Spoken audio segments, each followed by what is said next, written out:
And we're live. Good morning, everybody, at least in the US and Canada. To my listeners in the UK and elsewhere, good afternoon.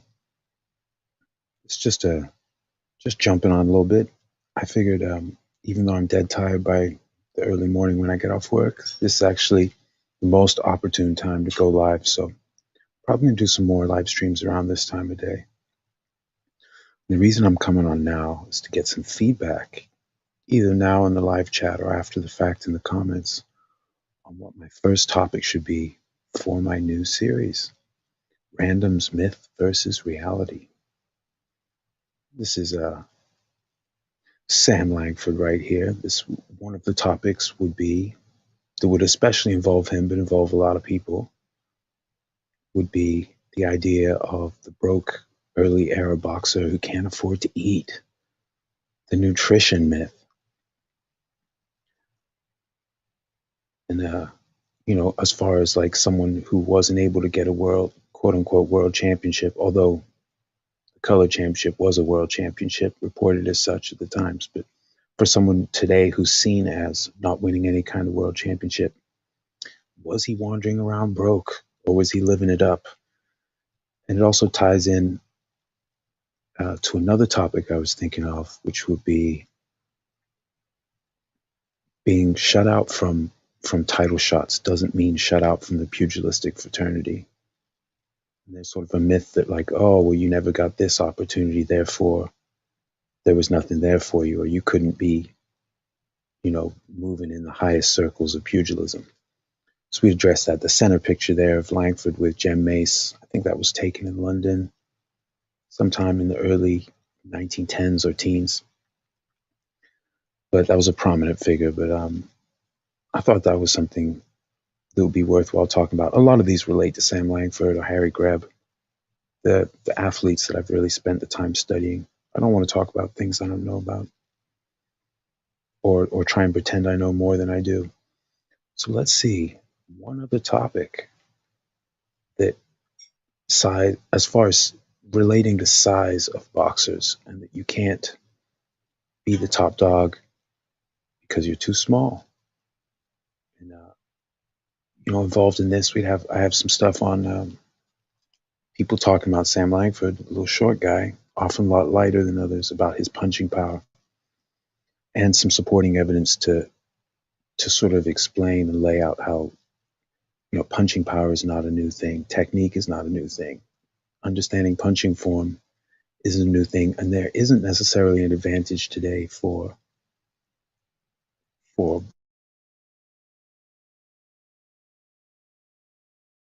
boxers, but I'll somehow tie that all into one thing. So maybe that should be the first one, because that's sort of appealing, where people say, oh, you can't, guys are too small to compete today. You don't weigh 230 or more, you just would automatically die. But history shows us otherwise. Some of the hardest hitters in history, punching power, a lot of it is technique, and that isn't a new thing, the technique. So I would get into that pretty deep. There's Rocky on the right, one of the punches, not the finishing punch, one of the punches he landed on Jersey Joe Walcott, who's a great fighter himself. And on the left, I'm not sure who that opponent is, but he punched him so hard he turned into William Dafoe. So he's actually, morphed the man into an actor from decades later. That's some serious time travel punching power. So that's certainly one of the topics I thought of covering. I'll definitely be covering, but the punching power one, I have a lot of clippings that relate to that. Now, another topic that I'll eventually get to, and may even be the first one, you guys let me know, would be the idea that people were just milling. They were just wailing away with their fists, and the technique wasn't, that the early era boxers, the myth that they didn't come from a rich lineage, technique lineage, and that they didn't have focused and serious training, game plan to fight each other. I think that's worth probably a 2-hour talk on its own. There's a great Sam McVeigh on the left there with his, and to his left is the bigger guy is Peter Felix, his trainer, at least at a time. And there he is on the right. McVeigh would be another example for Another topic I wanted to, so I might do it. I might do it combined. I'm not sure, but I wanted to do one on the myth there were no big fighters. There were that everyone was small back then. So everyone, as though the most successful guys back in the day were just the large guys. They were the few guys who were lucky enough to be big. Therefore, they weren't really swimming in deep waters as far as how many big, tough guys there were. That's Joe Louis and Primo Carnera on the right-hand side there. And on the left is Joe Louis and his 3 sparring partners for his fight with Primo Carnera. And they, from the article, they averaged 6'3", 250 pounds. Averaged 250 pounds each. Joe Louis was fighting between like 200, I think later in his career, 220, probably 200 at this time. So, if you just said, oh, size is the only thing that counts, well, which one of those guys is considered one of the, if not the very greatest heavyweight and one of the greatest punchers of all time? Can you just go by size, or is there more to it? Obviously, we know there's more to it. But that's one thing I wanted to get into. I'm not sure which one I'll do first, so I'm just spitting these out. I'm 3/4 asleep, to be honest. Here's another topic that I see coming up where people say, well, we really can't tell, if Harry Greb was any good at all because we don't have footage of him fighting. I want to kind of tear that myth down and stomp it into the dirt. And that's easy enough to do. Largely people who study the old school, they kind of already know. You can watch someone's opponents and figure out the level they're fighting at. And then if you can be sure that they've been beaten by somebody, obviously they found a way around all that skill, size, technique, power, whatnot.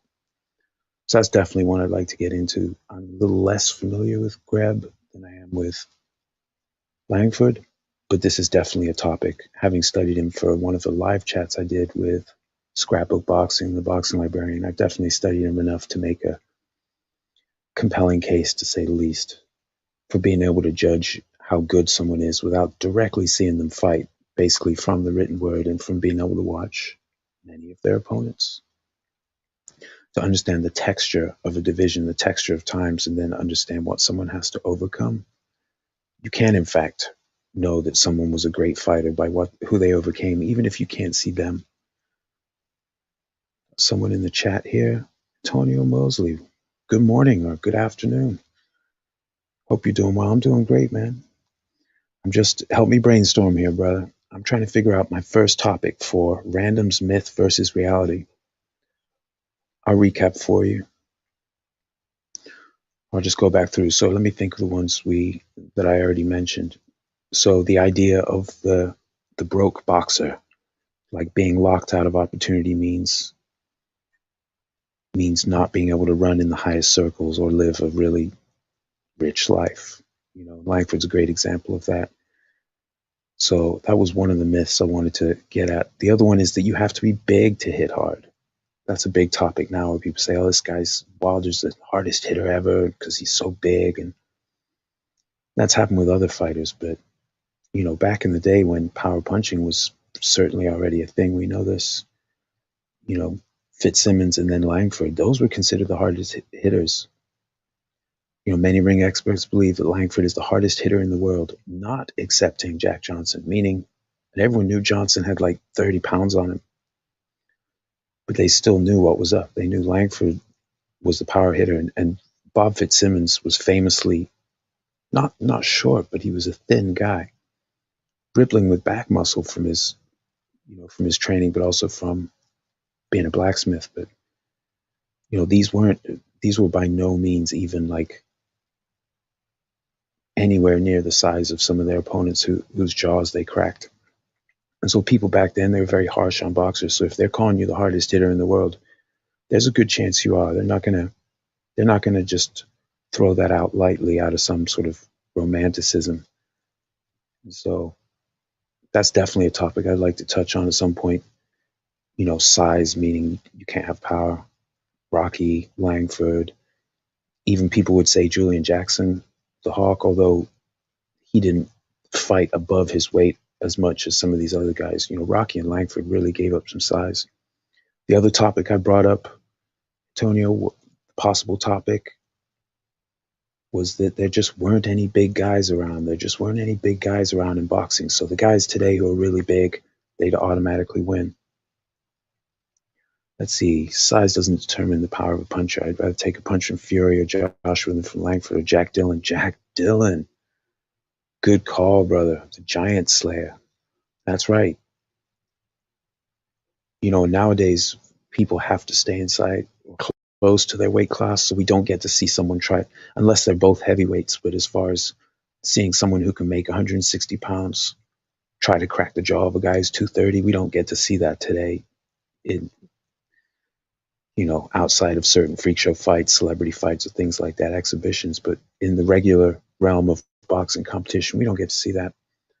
But they got to see plenty of it back in the day. When Langford started, there was a light heavyweight division, but a lot of times, people were, it's like middleweight, light heavyweight, heavyweights, and you could be Bob Fitzsimmons, you could weigh 150 something, or Langford 150 something. You could fight a 200, 220, 230 pound guy, no problem. And a lot of great fighters, especially colored fighters of the early era, like Barbados Walcott, Sam Langford, Tiger Flowers. These other guys, they had to kind of move up in weight. They couldn't necessarily get opportunities, so they would fight up in the weights, and that's how they could get booked and make some money. It added a layer of intrigue, especially if the guys their own size sometimes were a little bit reluctant. So that's certainly a topic I wanted to touch on at some point. Let me see. I think I had a few others in mind. Let me take a peek here. I thought I loaded up a few more graphics. But those are some of the options. I don't know if you guys have any thoughts on that, or if you just want me to just start tearing into them. I'm probably going to do the first one either tomorrow or the day after. Tonight I've got a long form preview with my buddy Jay Wolf about an upcoming Bellator mixed martial arts card this Friday in Paris. And I'm also having a conversation with Michael Carbett from thefightcity.com, recording some podcast material that we're going to have snippets of on the website, and then also full-length talks about research and the old school on the Patreon page for the site. I'll have more about that coming up soon. We're still in the recording phase, building up some material. Let's see what else I got for topics. Myth versus reality. That's what we're really looking at. I guess another one specifically about Langford that I've heard, the boxing librarian, I've heard BL mention this, where people say, well, you can't really rate him as a heavyweight because he's a little guy. And I just want to take him and I'm just going to karate chop that myth right in half, as far as you have to be the bigger guy or even in that weight class to get credit for beating someone who can only fight in that weight class. And that's pretty easy to show, but I think that would be a worthwhile conversation. We could have some fun there. Here we go. Antonio says, acoustic, the whole size thing for modern boxers is a myth. Dillian White is listed as 6'4". He himself said he's 6'2". I'm 6'3". Ortiz is 6'2" as well. Many guys exaggerated their height. That's right. And that's always happened. And the biggest offender is pro wrestling. They say, oh, this guy's 7 feet. And then you see him next to someone who's 6'6", and they're about the same. You're like, oh, okay. But of course, that's a show. That's like action theatrics. But it does happen in combat sports. I think that one will be a fun one to tackle. Maybe some of these could be combined. I know that if the topic gets too broad, it'll end up being too long and too sort of like meandering. So some of these overlap, but certainly it's worthwhile, I think, to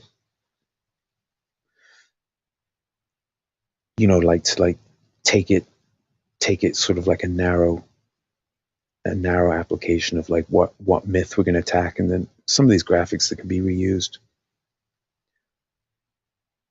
But I think those are the main topics I'm thinking of doing first.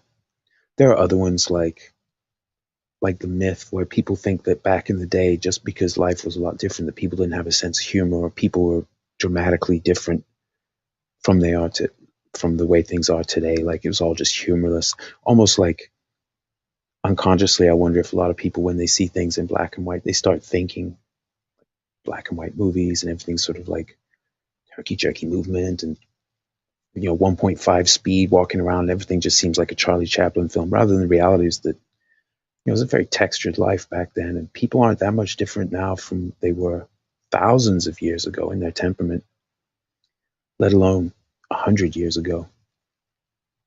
This is one of my favorite photos. This is Sam Langford clowning around with Harry Tracy. This was at a well-attended like training session, and women were allowed to attend, which was a big thing, a new thing in England. This is in 1911. He's clowning around. They brought a kid in the ring, and they announced he was going to spar a fierce round with Harry Tracy, and then this guy comes out. They all had a good laugh, and Langford let him knock him out. There are a lot of examples I found in the archives of people had just a great sense of humor then, just like they do today, and people could be lighthearted. Even in this kind of setting where people are wearing dress attire and it's a catered event, people are pretty much the same. So, and I think one other one also is the myth that like people drawing the color line meant that guys couldn't fight the best, and also the idea that, so this is something BL's mentioned. I know the regulars, y'all have heard them talk about this, that being shut out of an establishment title shot didn't mean you couldn't fight white fighters if as a colored boxer, and it didn't mean you couldn't fight champions sometimes, because there were a lot of fights happening that weren't necessarily for a title. So the champions were available sometimes to fight, just not for a title.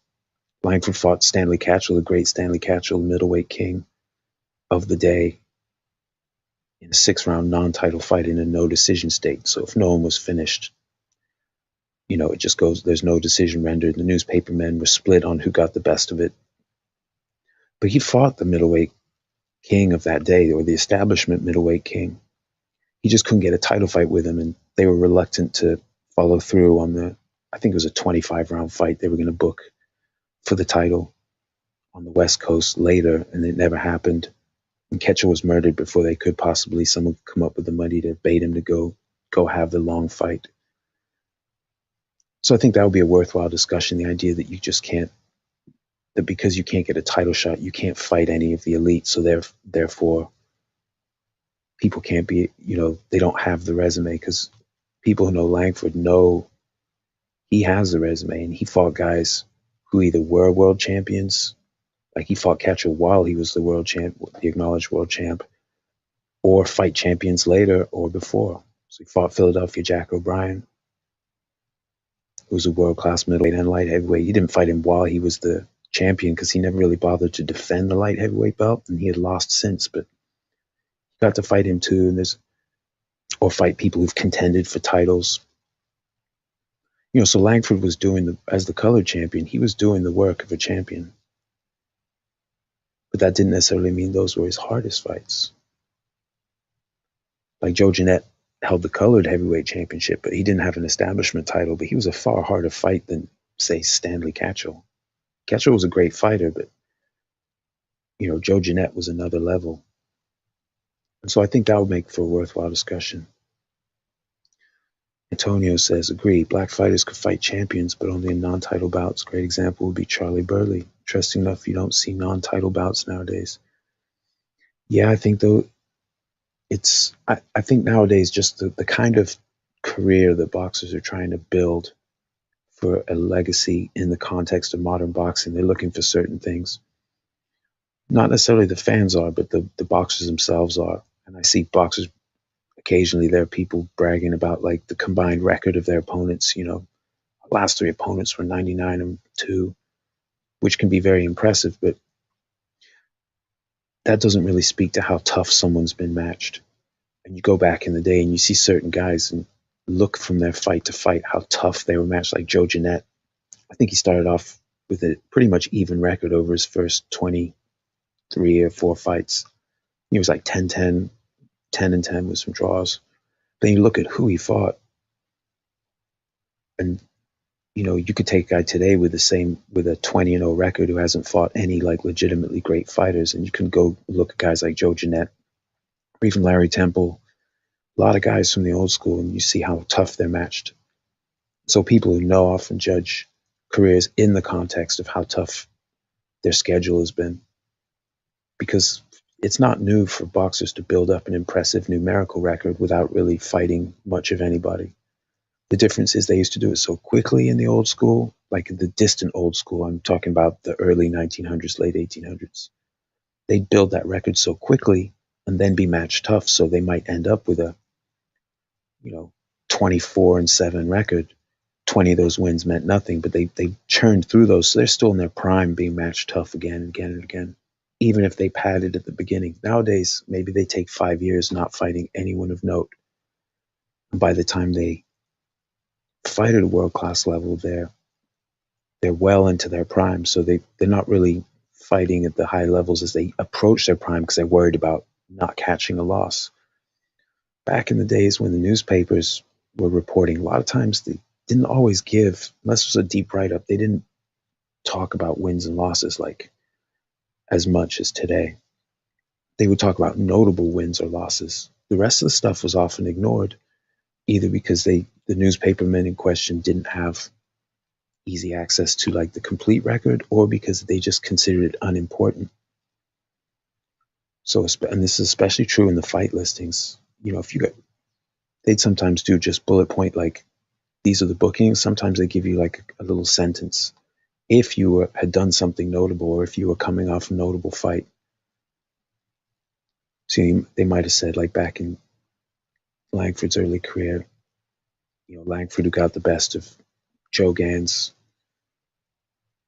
And that might be all you get, or you might get a little more of a lineup. But if you're just a name, then if you don't have a notable name, or you don't have like a built-in fan base from your neighborhood or your city, you just get a simple listing. And sometimes they don't even get a listing. They'll just say, and 3 preliminaries. We talk about the main fight. There are a lot more fights happening than what's made it to us, or even what made it into the papers then.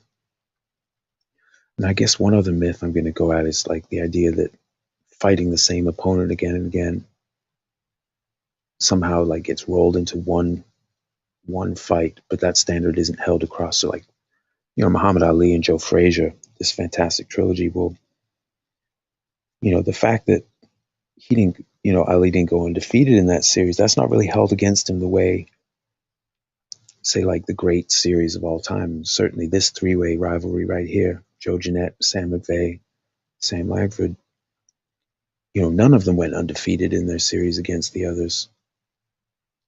But that doesn't mean they weren't all remarkably great, because when you start matching up the top guys, unless they draw, someone has to lose. That's the whole point of it. So if you can avoid the top guys, and you keep a nice clean record. There are plenty of them in the guys that no one's really hardly heard of today, who might have gotten up to like 40-1, 40-2 record. But when they started getting matched up tough on the regular, they started piling up losses, and just like today. But those aren't necessarily the resumes that have resonated through the generations. Whereas these 3 guys, Langford had like over 40 losses in his career. But when you look at the career and you look at the wins compared to the losses, it all becomes very understandable. No one was ever really matched that tough. So you can't take a guy who's only had 5 really, really world-class opponents and compare it to a guy who fought, 60 or more fights against real great fighters, like great fighters, not just good fighters. Let's see, we got some more Antonio in the comments here. Modern boxer can have 20 bouts, took him 5 years, and be considered a seasoned veteran, but an old-timer can have 20 bouts in a year and considered green. That's exactly right. Exactly, that's a great point. Langford's first full year, just one fight, amateur fights, and then one pro fight, 1902 and 1903. Joe Gans was, I think, his 26th visit to the ring that year. He beat Gans over 15 rounds, and then not long after that, before the year closed out, he lost. He lost in spirit to Jack Blackburn, who kind of schooled him for a lot of that fight, but it was a prearranged draw. which I think I saw an article where it was Langford's management insisted on the prearranged draw. And that did happen then, where they would insist on that so the money would be even, whoever got the best. And also, so you couldn't run around saying you got a loss. And that would sometimes protect a fighter early in their career from having too many losses that the papers would report. But unfortunately for them, the newspapermen were real harsh, so they would report who got the best of it anyway. So I see after the Blackburn fight, even though it was technically a draw, all the papers were like, "Oh, he proved himself Langford's master," and made him look amateurish and foolish. But Langford was only, even with all that experience, he was young in his career, and they would report that as well. So it was a little more textured, nuanced back then, the kinds of reports, the way boxers are described.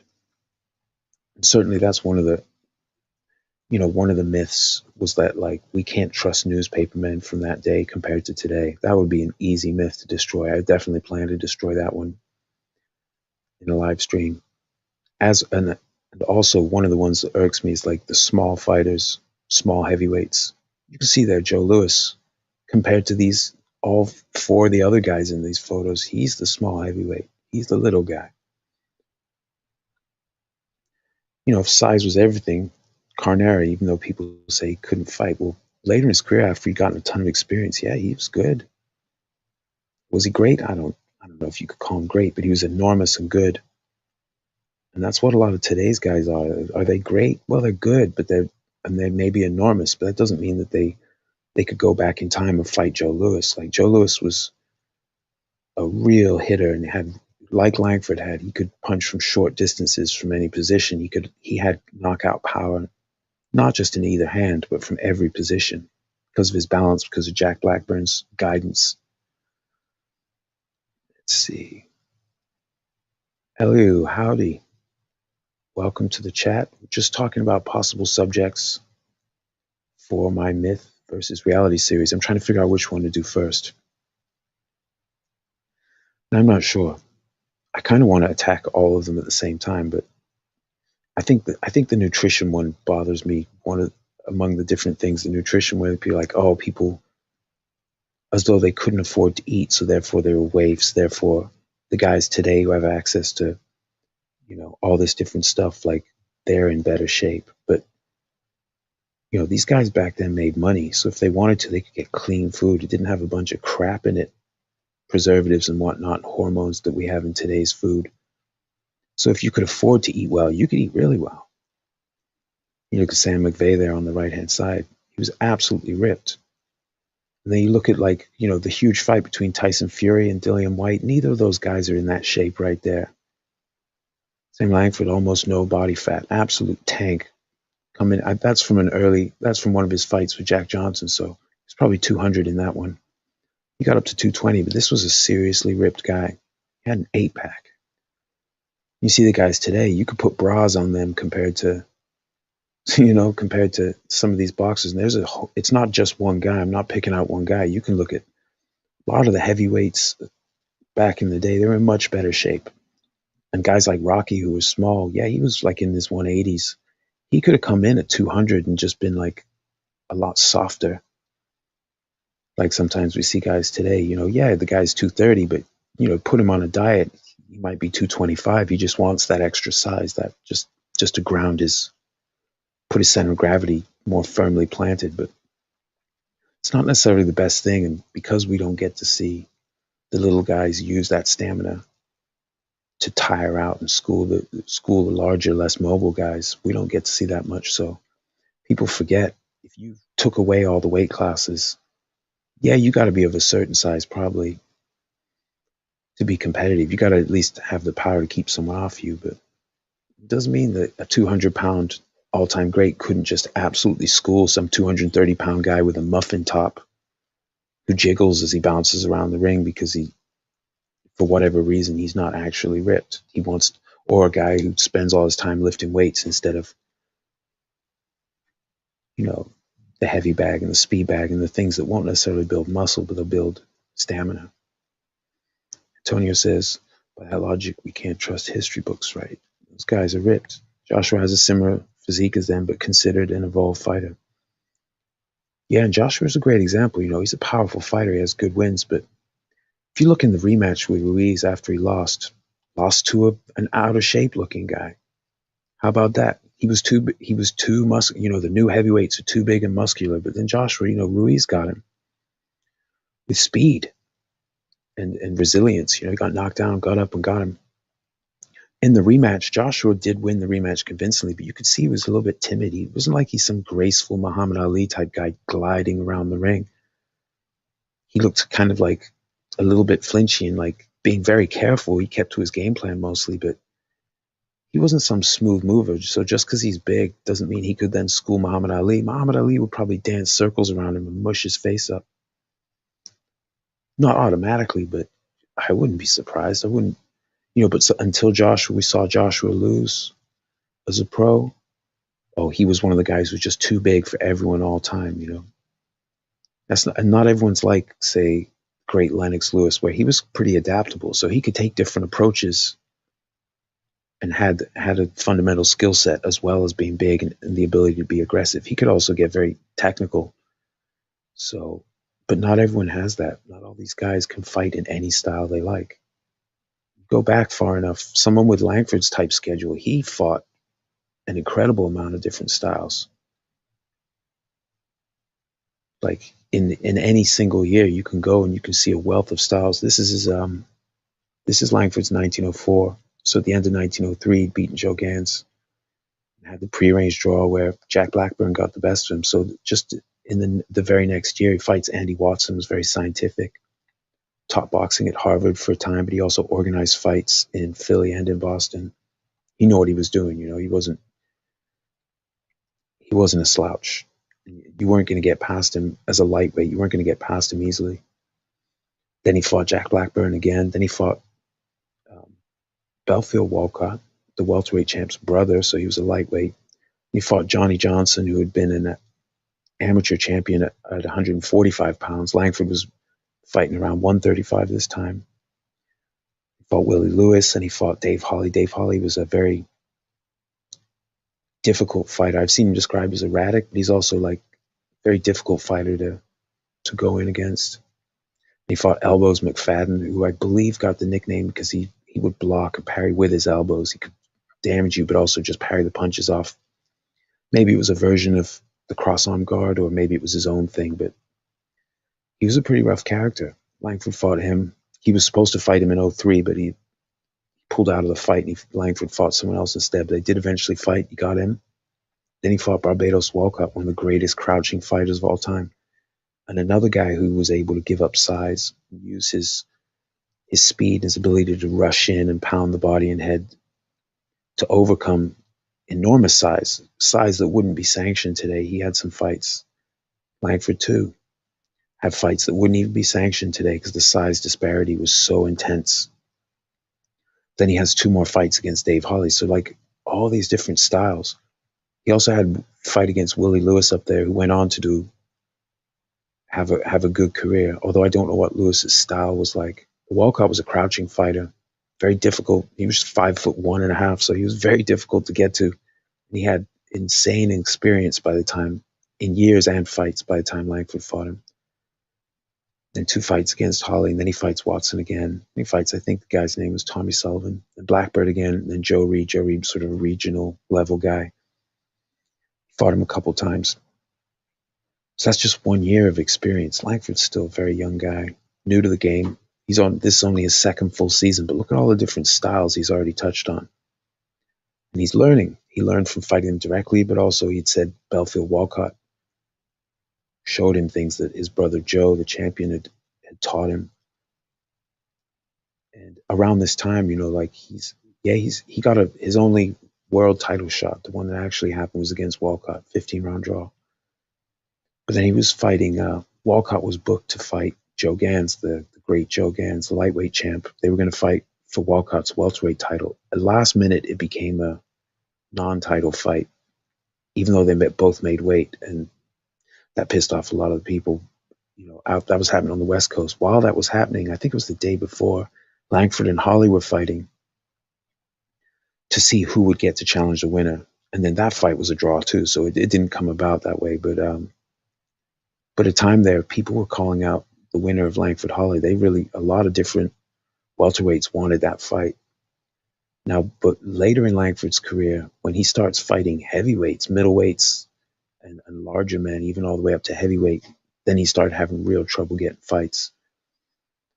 But I think a good myth to attack would be, well, one of many good ones to attack would be the idea of like people didn't have styles and everyone was just flinging their arms out.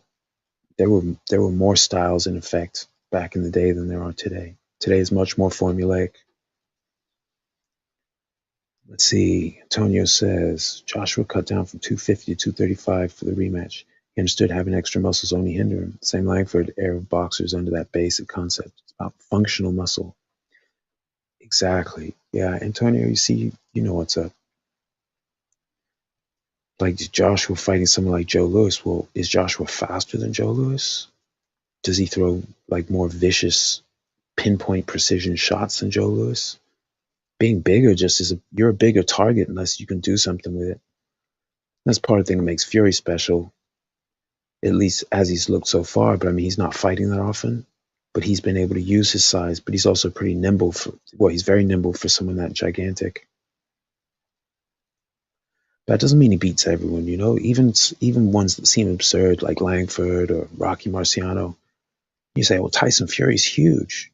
He could automatically win. Like, you wouldn't even have to think about it. It was like, well, I can understand that sentiment, but because normally you would expect someone who's nimble and that big to be able to beat a smaller guy. But, you know, Muhammad Ali, who a lot of people consider the greatest, he wasn't sure if he could have beaten Marciano at his best. Because Marciano hit on a special level of hard, you know, and had the technique to stay down low, be very difficult to tag flush, and could get in there and land punches. Because, I mean, he had tiny arms compared to the guys he fought. Marciano still got in there and got enough work done to stay undefeated, even against great fighters with longer arms. You know, he still got in there. So that's definitely one of the myths I think it's worth laying into. So you guys let me know, or even if you just come up with your own. See, Marciano didn't get to it. If he couldn't get to it, he wouldn't have gotten to Jersey Joe. And I guess the technique myth, that's definitely one worth. So like what resonates through the generations isn't necessarily what was happening right then. So like Muhammad Ali, the Ali shuffle, right? It's so original. Well, it is kind of, but there was the Jersey Joe shuffle where he do some stuff with his feet and rapidly turn southpaw or orthodox to sort of confuse the opponent as far as what they're up against. You know, the Jersey Joe shuffle. Does anyone remember that? Not really, but that was a real thing. Pre-Ali, and then Ali did the Ali shuffle, which was magnificent. But it's not a new thing. It didn't, you know, the idea that, like, you can even see in Langford's fight with Bill Lang in 1911, he's doing some fantastic broken rhythm feinting. Once Lang is concerned about his power, he's playing with his head so hard. He's not just like, oh, now I'm going to wade in. Like, it was this big, long psychological game. Let's see, we got something else in the chat. Let's take Fury versus White. White made Fury life easy by standing upright with a high guard while walking forward with no jab. Louis Langford and Marciano wouldn't make themselves an easy target. That's absolutely true. And, you know, as big as Fury is, he isn't heavier than Marciano's punching bag. His heavy bag was 300 pounds. So it's not like Marciano never, like, there's a reason certain guys, Louis, Langford, Marciano, Fitzsimmons, it wasn't about size. It's about the force and precision they could land with their knuckles on the parts of a person that does the damage. It's not about just hitting a flat space as hard as you can with no other considerations. And we saw, you know, someone like Wilder who hits very hard, but he doesn't, after he throws, if he misses, he's off balance. Now, has he fought enough high-level guys who could capitalize on those mistakes? Because someone like Louis, Langford, or Marciano would capitalize on mistakes where you're off balance, where you're severely off balance after the fact. Marciano would sometimes be off balance, but his stance and his approach to fighting, he had ways to make it hard for him to be caught in those moments. You know, he would do some things, switch southpaw briefly, and he would stay low anyway, but he wasn't like easy to take advantage of because he was sometimes off balance. But if you watch Wilder fight, it's impressive how huge he is and how hard he throws. But experienced guys, especially someone with Langford's experience, he's seen dozens of different opponents, some of them multiple times, all these different great stylists. Like being a big guy who overthrows punches and kind of like stumbles off balance, man, you're cannon fodder for him. Even some great fighters had real concerns about his abilities. But then, of course, like in today's texture, guys they won't necessarily fight enough at a high level to be proven lacking in certain ways. And when it does finally happen, they're old enough that they just retire. They make their money, they retire, go out on a few losses like, oh, I've had it. Different in Langford's day. He picked up losses most of the years. He had some undefeated seasons, but most of his seasons, he actually lost at least one fight. But he was gaining experience. So when he hit his prime, it was terrifying because he wasn't old in body. He was already had wisdom and fight experience, but he wasn't old. He wasn't too physically old to capitalize on it. Antonio says, funny story, Kid Gavilan did the shuffle before Ali, and even Gil Turner did the Ali shuffle before Ali. There's film of Gil Turner doing the Ali shuffle on YouTube, but was sadly deleted. Oh, that's funny. Yeah, the idea of doing something to throw someone off, that goes all the way back. All the way back. And also the psychological games that, if they're not on film, if it's just a written word, a lot of times they just don't make it to people's awareness. So things feel like they were invented at a time when they weren't. I saw one, I don't have the clipping loaded, but I saw an article on Langford when he fought, let me think who it was. It was 1911. I think it was his second fight, 1911. He'd already beaten Joe Jeanette. I think he fought a guy, Fred Atwater. But they said that I think it was in the second round or at the end of the first round, he just dropped his hands and let Atwater like hit him 3 times and then went back to work. Like that kind of gamesmanship. I loved it when Calzaghe did that to Roy Jones Jr. He was sort of like literally sticking his head inside his guard, and he ate some punches there, but he rolled with them and just was kind of clowning, just playing a psychological game. They both were doing that in that fight. I enjoy that fight. But that's not new. That goes all the way back, messing with someone's head. It probably goes back into antiquity where soldiers would do it in battle. Like the idea of taunting someone or getting a psychological edge is as old as people having battles and fights. So certainly that would be an interesting myth in some format. To get at. Antonio, it's really cool to have you here. Sorry if I'm just rambling aimlessly. I've been awake for quite a long time. But this is one of the times when it's nice and quiet and I can, when I wake up in afternoons, evenings, or late morning, go to work or whatnot, I just don't have the same amount of time. But I do think the first one, I'm going to somehow find a way to weave Langford into it. Maybe the punching power one is the way to go. So I certainly have almost all the graphics loaded up I would use for that one. I'll read out the article. There's the actual article, one of the articles on Langford's punching power. I'll read that out. I need to zoom it in. It's real small on my phone. I'll have it pulled up on my computer while I do the thing. I'll read the articles and put things into perspective. So I think for the first one, unless you think it's a bad idea, I think I'll go either with the idea of you have to be big to hit hard. Like being big is automatically means you hit harder. And then it's either that or the idea that there weren't big guys. There's Big Bill Tate over there with Langford. I think I'll do either that first or the idea that there just weren't guys around, because there are an awful ton of them. A lot of them people don't even remember, but there are a lot of notable big guys too. But I certainly think there are plenty of big guys that didn't win at the highest levels and lost to smaller fighters. We can make a very strong case. But yeah, later on at some point, I'm definitely going to do a Harry Greb talk on how you can tell he was a great fighter without actually having footage to watch all the evidence of his greatness, which is overwhelming when, but maybe just needs, maybe casual fans, they hear that, they hear that mantra, oh, like, oh, you have to watch him directly. You can't know. We have no way of knowing. We actually have lots of ways of knowing, but maybe it just needs to step back, take a sober look at the evidence, what's out there. So those are the basic ideas.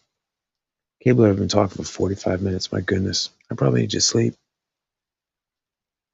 But also the myth of the broke boxer because he wasn't a champion that couldn't afford to eat or live it up.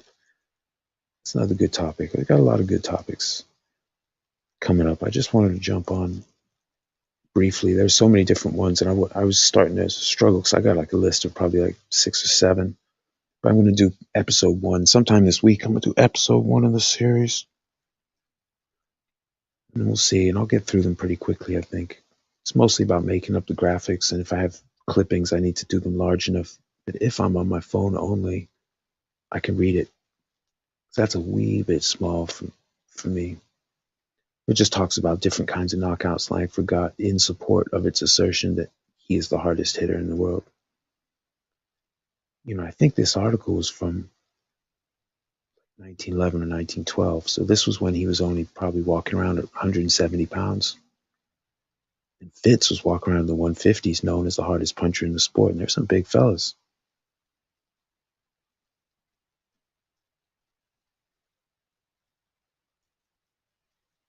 Oh, interesting. Elliot says Kid Gavilan versus Johnny Bratton too. Gavilan was shuffling. Yeah, I mean, it makes sense where people can do it. If you can find a way to mess with people, that's a great way to throw someone off. Just like Langford sometimes letting opponents hit him. Like once he had a feel for them and he knew he could take it, because he was immeasurably tough. He was also able to roll with shots. Just give him some free shots. Because it's not just to psych the opponent out, it also puts the crowd on your side. If you're putting on the kind of an extra show. Because, even in these tough fights back in the day, there was still value in being exciting or being entertaining. Because the athletic clubs were trying to book exciting fighters. They wanted to make good matches. Nick Harmer, welcome. What's up, sir? Welcome to the chat.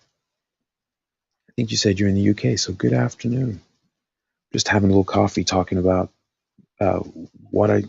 wondering what I should do for the first episode of Myth versus Reality. Pick a myth, Nick. I'm gonna have it. I'm gonna karate chop that thing in half. We've got the myth of, let's recap.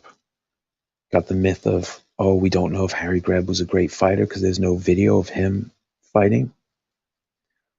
There's the myth of there weren't any large heavyweights in the past, so the big guys of today are just automatically going to beat everyone who wasn't big. The myth that like the smaller heavyweights back in the day didn't prove themselves against larger men than themselves. So we'll go through that. There's also the myth of modern nutrition. If someone wants to say, okay, today we have modern steroids and PDs, like that Sam Langford couldn't just take a bunch of HGH and put on 30 pounds, grow the unfused bones in his head, start growing, grow a crazy looking jaw and big ears and all that shit. But yeah, okay, if they want to say that, like modern, but saying modern nutrition as though people today often don't eat like shit, that one won't stand. We're going to smash that to pieces. And then also the punching power. That's the other one, Nick. The punching power. That you can't be the hardest hitter if you're not a giant, which we know not to be true, but just to lay it out. Guys like Rocky, famously hard hitter, but also Langford and Fitzsimmons especially. So that's certainly one that I want to get into. I think it's, I've got like a bunch of different ones floating around in my head. I think those are like the main ones. If you have any feedback on that. That's a good point, Antonio. People don't do their research. Many knew Ali, Tyson, so on, but doesn't know the past boxers, the other boxers in their era. That's true. And if you go through, like Ali less so, because Ali had so many, well-ranked opponents, but some of these other fighters where they go, Look at all the knockouts. Like, not to pick on him, but like Deontay Wilder, they talk about the title defenses and all this. But if you narrow his career down to people who themselves did something or were ranked, it's a lot smaller than just like a big numerical record. And that's true going back through history. Like Tyson, one of his biggest pay-per-views, the McNeely fight, I think that was Tyson's comeback fight. One of the biggest selling pay-per-views of all time. McNeely's record was numerically okay, but it was horrible if you look at the level of fighter he fought. So if you're just adding up the opponent's record, that can be very deceptive.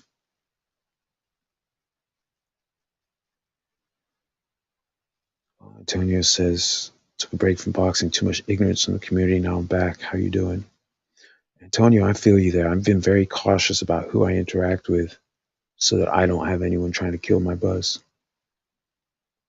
Because I see the posts on Twitter, someone will make some ridiculous assertions, because it gets because nuanced opinions generally don't get any traction. People don't retweet it and they don't comment much. They just maybe just nod if it's reasonable and keep it moving. So a lot of the attention hounds, they say some goofy stuff. Different fan bases attacking other fighters really just to wind up their fans. I don't get into any of that. Although I do enjoy the fights, like say a fight like Inoue Donaire. I absolutely loved that fight. When I had DAZN for my Bellator MMA fix, I saw some Canelo fights. Triple G, I think, was on it. Saw some good fights on there. I don't have it now. I have Showtime because that's where Bellator is. Since the Viacom CBS merger, they moved over to Showtime, which I love. But I saw some great fights, but I don't get into the conversations.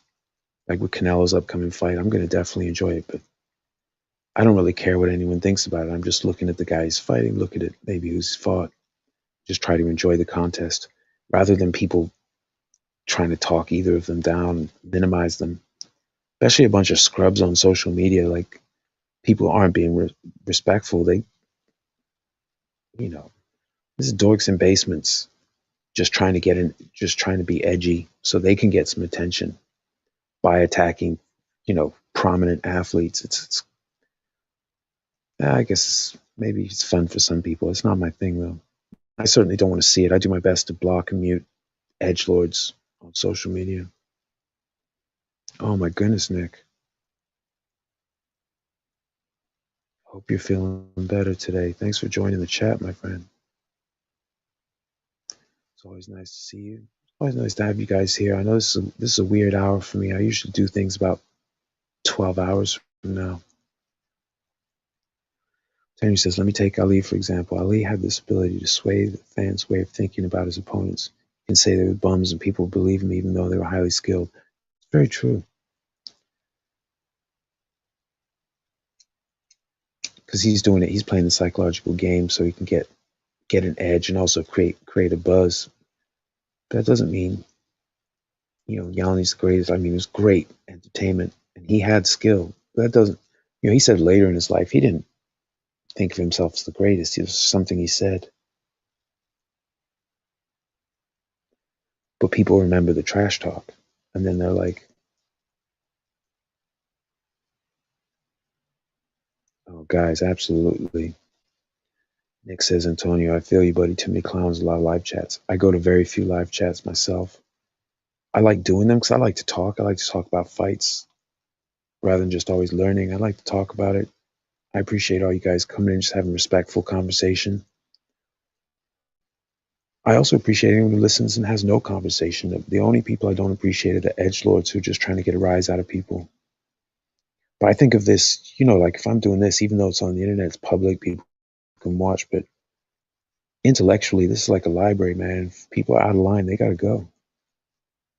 You can whisper in the library, you can talk at a moderate level, but people come in yelling like they're important.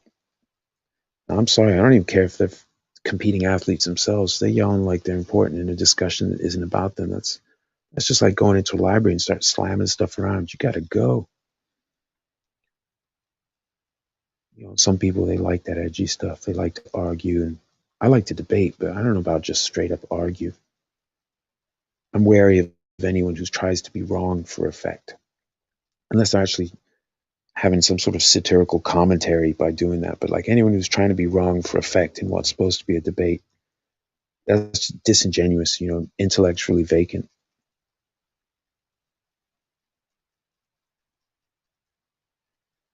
That's right, Antonio. Antonio says, "Oh, I know that acoustic. I have Ali interviews saying he doesn't believe it's best.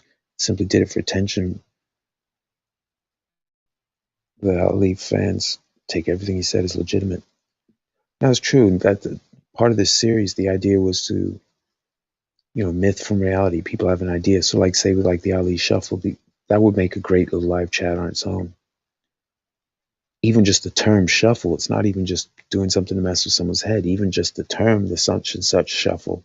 Because I'd read about the Jersey Joe shuffle. I'd seen him do it in fights, but I didn't know it had a name. I was like, that was like a thing for him. So people think things are original, or they misattribute like where something comes from. And that's maybe natural. There's a lot of information, and boxing is something where it was such a big deal before that people could, I guess they were willing to donate enough time to learn a lot about a lot of different boxers because so many guys were doing big things.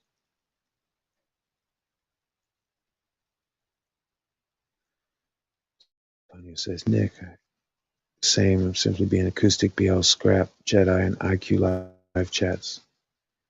Yeah, I have to check those last couple out. I don't know them by name at least. I've dipped into this and that, and it's usually guys yelling over each other. I'm a grown man. I don't want to hear like guys just yelling back and forth and you can't hear anything anyone's saying. It's just about who can take the deepest breath before they start yelling. I'm not interested in that. If I was like drunk, maybe that would be fun, where you just get drunk, you're just yelling, and part of the joke is that you're not letting anyone else talk, and everyone's just yelling and it's chaos, but I don't know. It's not for me. Sand dances way in. Yeah, Jersey Joe had some moves. A lot of these guys had some moves. I think one of the myth versus reality chats, like especially like technique, where people give credit for technique to someone. Antonia, Nick approves of all of those. Rope-a-dope, Johnny Dundee. I think it was Scrapbook mentioned Johnny Dundee as a rope dancer. I think he said he'd hook one foot and then he could do the thing. Ray Robinson roll off ropes. Jake LaMotta, yeah, exactly. Now, I'm trying to remember the video I saw. I think it was Panama Al Brown, but he was in a fight and his opponent was doing the cross-arm guard. I think that was the fight. Who was in the fight? And that was way back. That predates Archie, Archie Moore, the bulk of Archie Moore's career. I'm not sure actually when Ancient Archie started. I know he was gone a long time.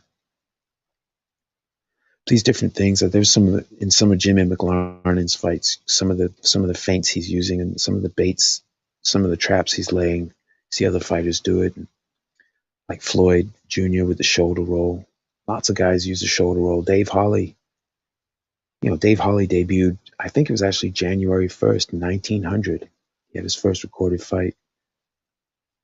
But he fought so much, but he ended up using sort of a version of the shoulder roll. Xavier the boxing nerd, welcome to the chat. Good morning. Benny Leonard used the cross arm at certain points in the McLaren fight.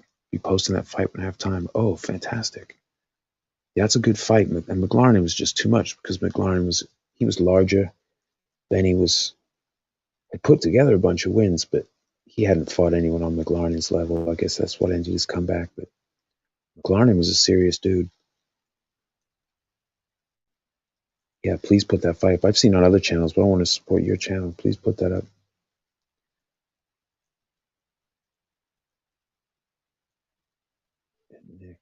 Great minds think alike. Yeah, I can check out those other live chats. The only one I always listen to is BL. Because I know he's not into that. He's not into that, the drama stuff. As far as, I don't know. I guess I don't mind when he goes off on a subject because it's his channel, but I love that in his live chats You don't have to worry about someone sticking around being an idiot on purpose. They'll be gone. Sometimes they're gone before you even know they're there. You only know they ever came because he says that they're gone. That was a pass at Leonard. Yeah, exactly. Yeah, Leonard was a great fighter. He just ran into another great who was bigger and really on point, like settled into that division. Oh, you got a long day coming, Xavier? Yeah, I've got a couple hours before I have to go to my other job. But I like this time. It's really great to see you guys, and I might have to do more in the mornings. Even if not as many people end up getting like a reasoned live stream because I'm dead tired, but this is a good opportunity when I've got like the house is still and quiet. His last 23 fights, level competition. You got that right, Xavier. I remember watching BL's video he did on the career video for McLaren, and the slides are ridiculous. You know, going 20 fights at a time for a short career. It's like looking at Muhammad Ali's career. When you only go by notable opponents, notable fights, it's almost all the fights once they get past that initial bit and that build-up phase, but it's almost all of them. Aren't many guys today who do it with that regularity, although there's some guys you can look at their careers, but I found that even then, guys who fought a lot at high levels, sometimes people leave out the lesser fights in between the real major fights. They just be like, fought nothing but killers, but then it's not actually nothing but killers, even though a lot of them were really, really good. Yeah, Nick, and I got to thank BL for cluing me into just how good McLaren was as far as his level of competition. My favorite thing about him: 5 Hall of Fame trilogies. That's crazy. Because having one trilogy against a Hall of Famer is epic and impressive. Having 5 different ones plus some others, like I think he only fought Canzoneri twice, but you know, the individuals, I guess only Harry Greb beat more individual Hall of Famers than McLaren. So, you know, for the people who criticize saying, oh, fighting the same guy, or they may not take it as heavily, fighting the same guy over and over again, but McLaren's one of those guys where he not only fought a whole broad spectrum of Hall of Famers, different styles, but he also had a bunch of 2-fight series or trilogies with them. So he checks every box. I guess the haters would run out of things. They just have to be like, well, I don't know the opponents. I'm not sure. I'm not sure how haters think in boxing terms. I'm well familiar with the MMA haters, but they're usually pretty goofy. You know, they don't really like try to make any real points. I found like the trolls in boxing seems like they put more effort into it. MMA is very insecure, so a lot of times I think they're worried to try and dig in and really make any kind of nuanced or even like a good effort. Some of the boxing trolls, they at least go for it. Yeah, I'm gonna put this back up. Maybe that would be another good myth versus reality episode. Like resume, like the idea that maybe some of the old guys, like their records were built against nobodies. Whereas the reality is people's names fade over time. Like in the time of Langford, like the slide I pulled up a little while ago with Langford's 1904.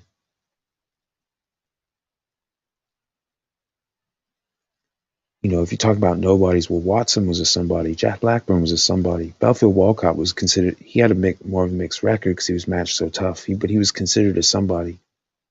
He got wrote up in the paper with respect. Johnny Johnson this was his first year or second year of fighting pro. He had won an amateur tournament, but not really done much else of note. He was tough. Willie Lewis went on to do some good things. He became a somebody. Dave Hawley is somebody. Elbows McFadden is somebody. Joe Walcott, one of the great fighters of the era, and the era sort of leading into this era.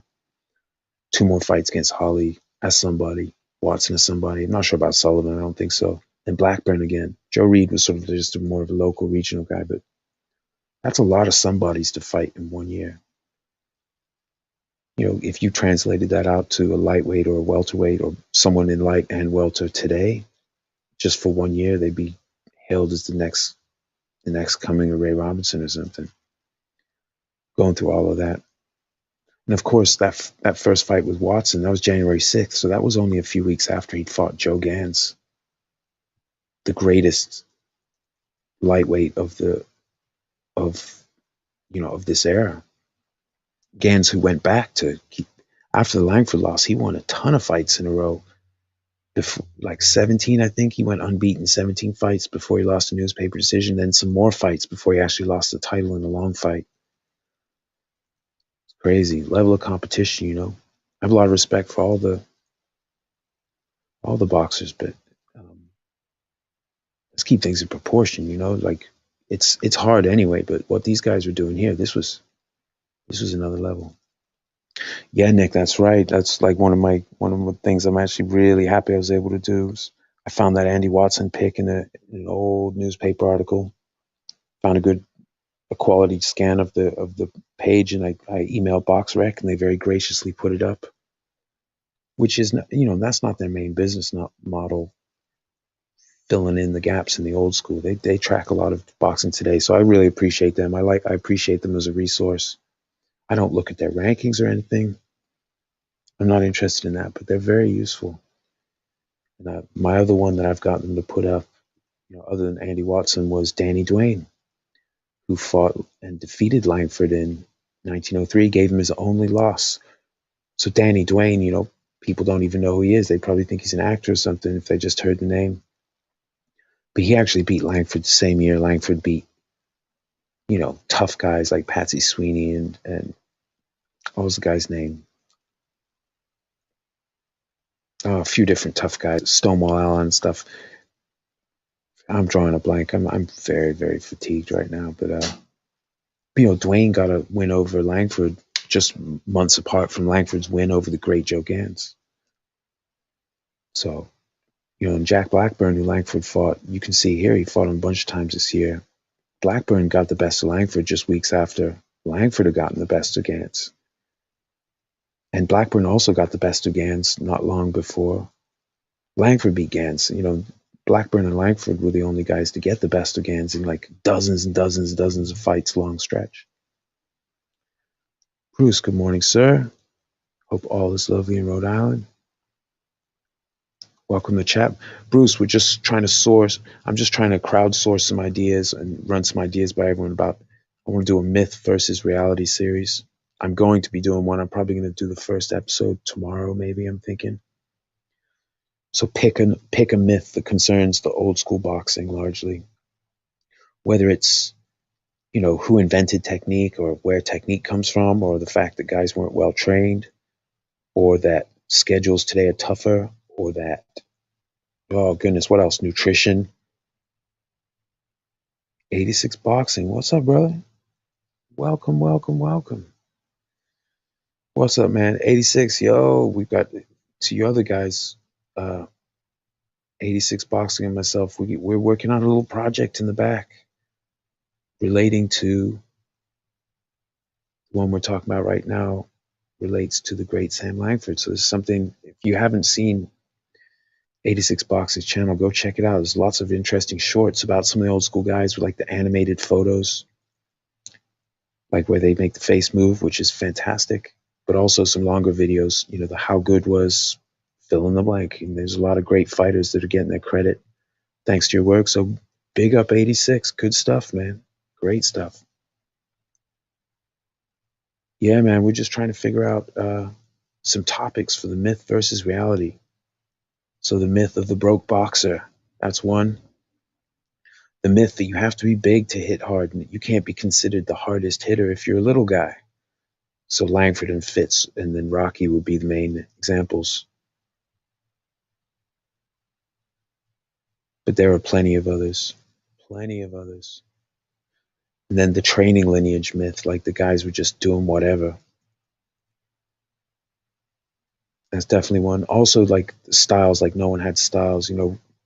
86, we're going to get into one episode. I'm going to get into all the different styles that Sam Langford faced in his rise, and the variety of styles and the strength of his schedule happening before he even approached his prime. He was fighting better competition before he hit his prime than most boxers today will ever get to face. because how many all-time greats are active enough to be accessible today? There's only a couple guys really maybe on the level of like a Joe Gans or a Joe Walcott. Well, he fought them in his second and third year, respectively. Two all-time greats. Blackburn, stylistically, was one himself. Elbows McFadden was stylistically notable. Watson was extremely scientific to the point that he taught at Harvard. I think it was after this fight, like after this, but he was organizing fights. He knew a ton of stuff. Dave Hawley, very tricky. Hawley gave Blackburn his first recorded loss. You know, these guys all interacted, and certainly, you know, I don't think there's a myth that styles don't make fights, but if there is one, we could smash that too.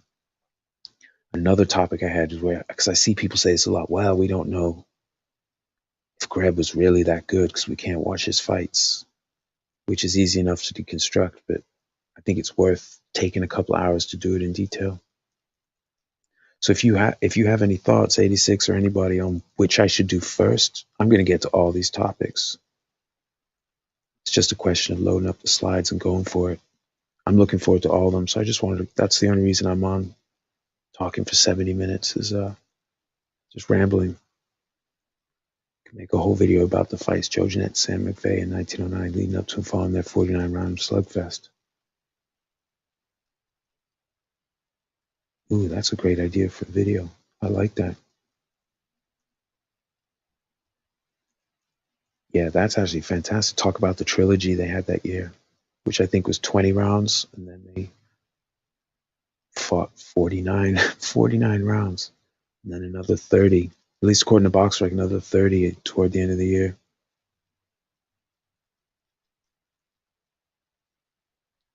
Incredible. Yeah, that would make a good video. That wouldn't really be the myth versus reality unless I could find a way to puncture a myth with deadly intent during. But that would, as a standalone video, that would be fantastic. In fact, 86, man, that might be something we could tackle someday, you know, a little animation. Who knows? Tony says, Xavier, you're saying Charles had 17 pounds coming in again, Overland. Yeah, I'd love to get in because I know Langford, you know, had a ridiculous level of competition very quickly, but he's not the only one. He's not the only guy who made a rapid rise. I mean, Tyson famously like burned through some stuff. Joe Louis burned through a lot of stuff very quickly. A lot of these great fighters did. But then it's more rare to see someone tear through and then hit the high level and then stay largely or completely winning at the highest level for very long. When they do hit the high levels early, it's one of the things that makes Langford stand out. It's not the only way to become great, but it's certainly like trial by fire, where you come in and you're fighting so many tough guys. It's like, you imagine today, like someone's, I know there's some controversy about Langford's age, but he's probably in his late teens, right? He's already fought Joe Gans, and now he's fighting Barbados Walcott. So he's fighting two all-time greats just within a few years of starting boxing. So I haven't been able to nail down exactly when he started like cleaning up and sparring at the Lennox Club. I don't think it mentions it in Claymore's book specifically when, but maybe it was 1901. Maybe it was 1902. Maybe it was the year he fought those amateur fights. I'm not sure, but very, very soon after entering the boxing, right, like even the realm of pugilism, he's fighting a ridiculous level of competition. He just happened to have the attributes and the willingness to learn and the toughness to do it. But the warm-up for his career is more epic than most careers. Just how it is. So let's see. What else we got down here? I'm down with that 40-round bout. Yeah, man. That would make for a great video, you know, just the texture of the years they had that year, 1909. That was quite a year. They did a lot of work outside of those fights. They each did. But it's enough that you could probably get that into a 20-minute video talking about their trilogy that year and then their other fights that year, especially if you keep on the notable opponents. Anyway, I think one good myth. Past boxers We're doing 45 round, 3 minutes rounds. Had a guy saying McVeigh and Jeanette 40 was a myth. Yeah, and I think that comes from.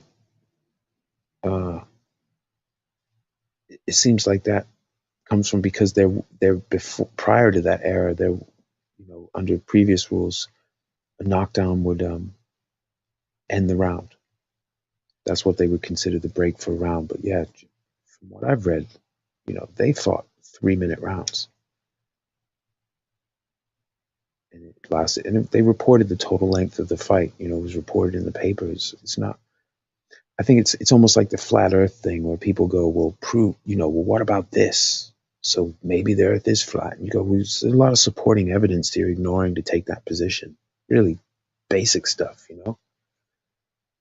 People proved that the Earth was round thousands of years ago, So like you have to ignore a lot to take a position. I think the idea that when someone's saying, well, they weren't 3 minute rounds, that assumes a lot, or it's just willful ignorance. It's easy to look it up and be like, oh yeah, they fought for over 2 hours. Here it is in the paper. And I imagine at least I don't search in like French archives, but I imagine in some of the French papers they probably gave a round by round of that fight. I wouldn't be surprised. Certainly a summary of how it was going. But it's an extremely famous fight in historical circles, so it's not like it's like a story my Uncle Joe told me they fought for 49 rounds. It's like it actually happened. 38 knockdowns. Yeah, it's been reported at times 38 knockdowns. Other reports of the fight didn't mention all of the knockdowns. So I know there is some confusion about exactly what happened, but I can't say too much because I haven't searched. Like eventually I'd like to search in the French newspapers at the time or French publications and get into that. I'm not that far into their careers right now. My Langford studies, I'm still back in like 05 and 06, trying to understand a few more things before I move forward. Because at the end of 06, Langford, after he loses to Johnson and young Peter Jackson, he takes some months off. And when he comes back late in the year, that's when he begins that long, unbeaten run that Fireman Jim Flynn eventually snapped in 1910. But,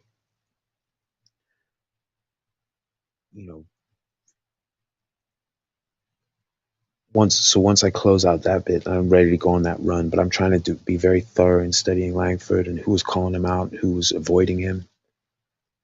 Like I mentioned earlier, so like one of these fights with Holly, I think it was after he fought Walcott, he was trying to get another shot. Walcott was supposed to fight Gans. This was right before Walcott shot himself in the hand and was out for a while. At which point, lots of people claimed to be the champ. They had to work some stuff out until he came back. They were all making claims, but Langford and Holly were fighting, and guys were calling him out like Honey Melody. But I've seen clippings where after that, then Honey Melody, it won't be, he was saying no one would fight him, and the newspaperman said he would have no trouble getting a fight with Langford for all the money he could raise. And then there was another one. So Honey Melody isn't going to have that fight. He's going to go to the West Coast instead. There's other stuff. I can't remember the boxer's name, but the manager of one of these boxers was saying, "Oh, he'll match his guy with anyone in the world at 150 pounds, except of course Sam Langford."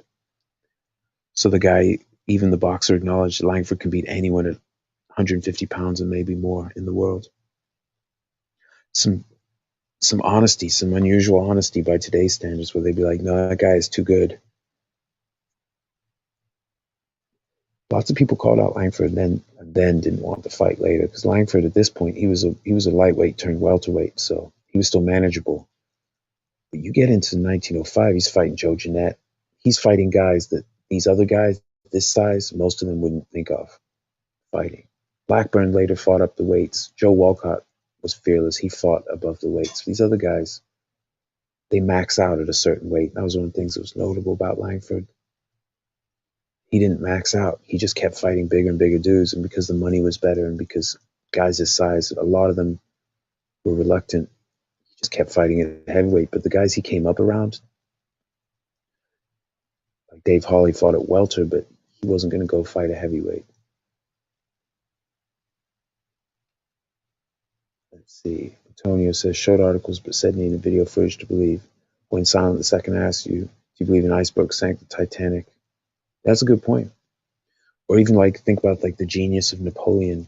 You know, we have a lot of written accounts. We have his letters and letters from other people to each. Like it's so well documented what he did, his tactical brilliance, where he came from, where his family's from. You know, you don't say people like Napoleon. Maybe Napoleon never existed. Maybe he wasn't that good of a general afterwards.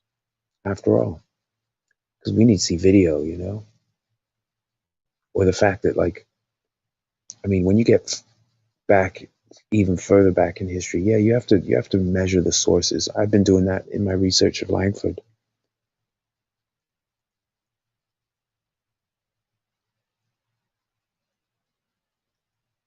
You know, I don't just take everything at face value. I'm measuring things against each other and then relating it to other things and maybe trends that I see. Because newspapermen had their own opinions, refs had their own opinions. I think it was Charlie White was the ref. I've got a wonderful clipping of him talking about his philosophy of judging. But I also was looking at an article earlier this morning where they were talking about different versions of the rules. It was when Sam Langford went over to England to fight Tiger Smith. They were talking about how a lot of Americans would suffer and get possibly foul out and get DQ'd because of the differences in reffing and the different rules. Like apparently you weren't allowed to push the guy. You had to clean break, right? No sneaking in shots, but you also couldn't push the guy away from you. You had to clean break, like let go of him. You could get disqualified for pushing. So something like, you know, I know Dillian White was saying that Fury pushing him was a foul. I don't know if it was but you know, if he did that in 1910 England, yeah, you fouled out, you get DQ'd. So what happens? You know, they were big on it was just different. They were talking about the difference between having the ref in the ring with them, being hands on, and just being outside of the ring. There's different versions of the rules in play. But yeah, but you know, the articles, from reading the articles, when you see the detail the authors go into, like this article here, it's a bit small. It's a bit small for me to read off the screen. I'm going to get into it in the heavy hitting thing, but talk with great specificity about how Langford is clocking these guys, where they hit him on the jaw. You know, whether it was, you know, just above the jaw of the back, or whether it was right on the point of the chin, whether it catch, you know, like they get very specific because it was a big deal. They were paying a lot of attention. This was the video of the air. Well, they had video in the air, but this was the account. The authors took great pride in writing a proper write-up of a fight, because otherwise people wouldn't trust you because people were at the fight.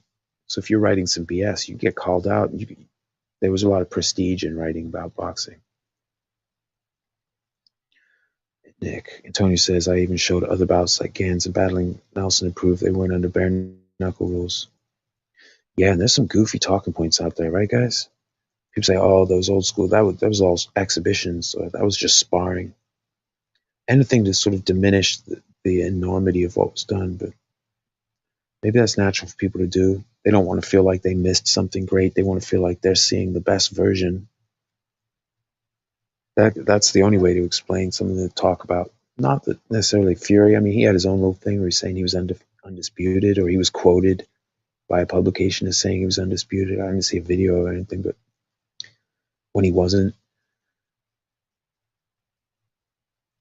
But some of the things the fans are saying about him as far as his place in the all-time greats, so it's like he doesn't, to me, he's done very well. He's one of the best of this era. You know, he's one big unification fight from proving he's the best of this part of the modern era, but at heavyweight. But right now, he doesn't have a place all time. Like he's among the many guys who had some really high level wins, but just not many of them.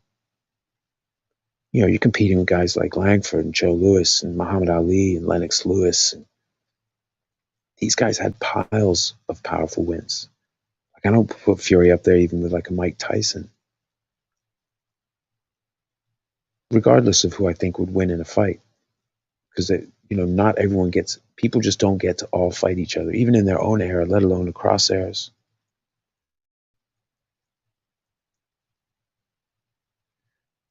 go. The guy was a Mike Tyson fanboy and somehow believes Roy Jones the greatest middleweight of all time. Jones is a great fighter, but I guess I would want to hear the criteria. Like, I think that's where people come in with the fabled eye test. They go, well, look at him. It's like, was all right, but look at all his fights. Like, Roy Jones didn't have every single fight where he was just able to land 5 left hooks in a row and the guy couldn't touch him and stuff. Like, he wasn't untouchable. It's just that a highlight reel will make you feel that way. Same with Mike Tyson. Mike Tyson didn't just drop everyone he fought. He went to decisions. He had some spots, and later in his career, we saw guys who could take it, and then they could use their size. But the highlight reel, they don't show those bits in the highlight reels. You know what I mean? Aliu says that's real endurance, 30, 40 rounds. I don't know what nutrition or technology they had, but not many fighters go that far. They had conditioning. They were dedicated, full-time fighters. That's, you know what? That's another myth we got to go through. Is it's not true of every era, but in the era of Langford, these weren't cab drivers he was fighting. His prominent opponents were full-time boxers, not full-time today, like 9/10 social media. Full-time. You know, because obviously, if you have like 3 fights coming up over the next 3 weeks, you got to be in shape. You got to stay in shape. And you got to be able to fight in a way that you don't get too bashed up, that you win, preferably by a finish. Because it's just, people have always loved finishes. That's one way to get around the iffy judging, is you finish the guy and that's that. You know, and I've trained in a boxing gym. Although I was kicking the heavy bag, I was doing more kickboxing on the long bag. But I've trained in a boxing gym. They do the same stuff now they did before. The guys are doing, you know, crunches and sit-ups and shadow boxing and hitting the speed bag and hitting the heavy bag and hitting the pads and sparring. You know, like, you see pictures of Harry Wills and Ezra Charles on the rowing machine. And if technology was so, you know, now they have like, oh, you can run on like a treadmill and stuff like, yeah, that's changed, but that doesn't mean that it's any better than just road work. Just go jog. It's nothing new, you know. These things, the things that worked then, people are trying to achieve what worked before, and I've seen that firsthand. There was no special science when I was a pretty good boxing gym, and I was around some people who were serious. Old school stuff. So Nick says Fury rates hardly anywhere all time. 3 top 10 opponents and 2 defenses. Only 3 of them were top 10. Goodness me. And also, defenses of a part of the thing. I mean, winning fights is impressive at a high level, but the length of some of these careers. When you guys mentioned Jack Dillon earlier on, BL's video on Jack Dillon, his career just goes on forever, and you see all these tough fights, notable opponents. Of course, in the early era, because people were fighting so much, they could consistently prove themselves among the elite and then still fight the elite. But they could reaffirm their power and their dominance separate from those fights against top guys because they were fighting so often. So you see that with Langford, he'd have major fights in a year. See, with lots of guys, major fights in a year, and also a bunch of minor fights, pretty much fighting all comers. See, Antonio says, full-time modern boxer schedule, train for a few months, and hype up, fight for months, and fight a nobody, then be on a 1 or 2 year vacation. It can feel that way sometimes, right?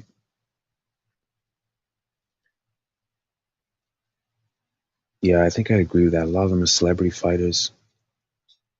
And it's not that what they're doing is easy, it's just the system has worked out a way to avoid the ways people get dismissed. Like having a loss nowadays. People can come back from losses, but having a loss on your way up, a lot of times people take that. I guess people are expected to do a lot in the amateurs, so they avoid pro record with losses. But really, you look at Langford, he lost to Danny Dwayne his first year. Blackburn got the best of him in that pre-range draw. The next year, Dave Holly got the best of him in 1904. So he lost in that year too. He lost in 1905. Lost to Joe Jeanette in 1906. He lost to Jack Johnson and young Peter Jackson. I mean, guys could get the best of him, but he was still on his way to his prime. Xavier says, yes, Charles had 15 to 17 fights going into the Overland fight. Others were made up or misrecorded amateur fights. He also wasn't undefeated as an amateur. Interesting. Yeah, I've definitely found that like researching, there's definitely some misinformation out there, although a lot of times it stands out as an outlier.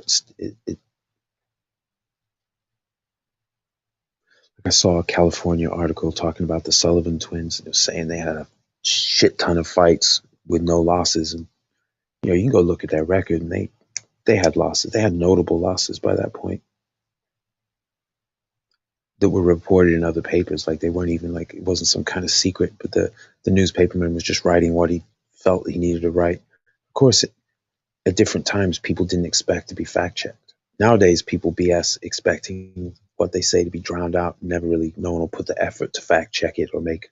They won't. They'll just be drowned out by the constant flood of spam. But back in the day, a lot of people didn't expect to be fact checked. So sometimes stories change over time. Langford's the retrospective series Langford did for the Halifax Herald, 35, I think 35-part series. Some of the things he said in there are verifiably like inaccurate or seem improbable, or they just seem like they've been changed over the years. Because he'd been entertaining people for over 20 years. So I think in one of them he says Joe Gans told him after their fight that he would, seeing as he wouldn't fight him again, seeing as Gans didn't plan to fight him again, he would show him some stuff. But Gans actually, right after that fight, his manager was protesting that he wasn't feeling well and that he was now back in form. And they actually booked to fight in 2004. They booked to fight probably only 10 months after their first fight. And then Langford couldn't make weight. So the fight was off, and Gans did a challenge match. So like that, when I read something like that, even though it's Langford himself saying it through an editor, but it's decades later and it doesn't necessarily line up with what I've seen in the papers from the time itself. So just because someone says something themselves, just like Fury saying he's done everything there was to do and he was undisputed. He wasn't undisputed. You guys correct me, but wasn't Wilder have that other belt when Fury became the champ? And then he had all his stuff that went, all his drama, and he got stripped and he vacated or whatnot. But he wasn't undisputed. It's kind of funny because the guy, if I'm not mistaken, the guy he eventually won the belt from held the belt then when he beat Klitschko, and he just, he kind of left the scene, got fat, and I guess from what I heard, he had some PED accusations. I don't know if it was a test or just accusations. I don't really follow that aspect too closely.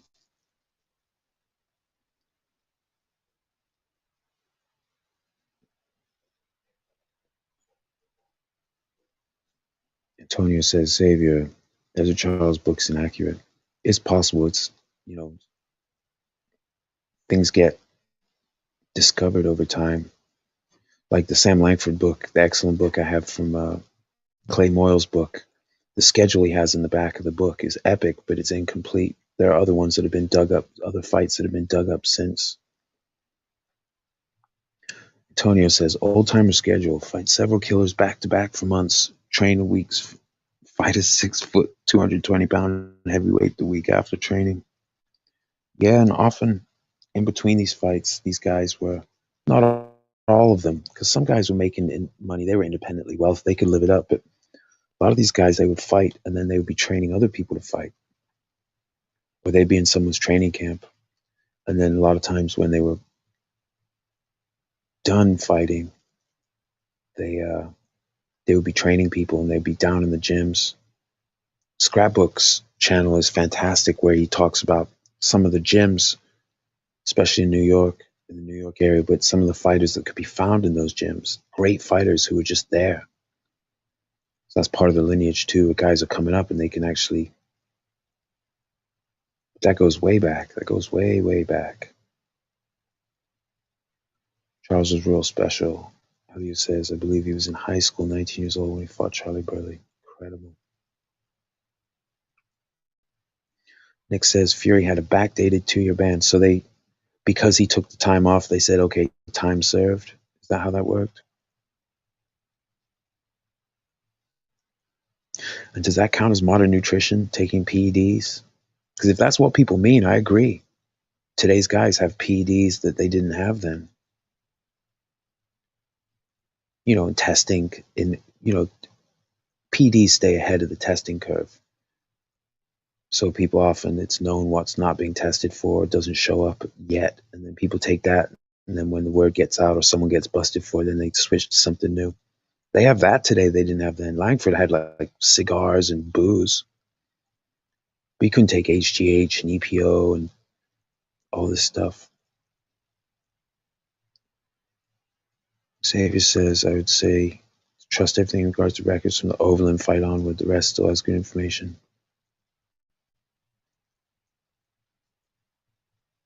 There's a lot of effort put into building him on the world stage. So they added some fights. So in the reports they sent out, they basically added some fights to his early record to build his prominence. That's interesting. Yeah, it's not always, can't always just trust what's being written, because sometimes there's reasons. Like, for instance, Rob Roy, who wrote for, I believe, the Boston Post in Langford's early years, at least, he would do like these massive summaries of the whole year of fights, and he was a prominent person. I can't remember his real name, but he wrote under the term Rob Roy. But when he did the preview in the papers for Sam Langford's bout with Joe Gans, he actually left out Langford's loss to Danny Dwayne.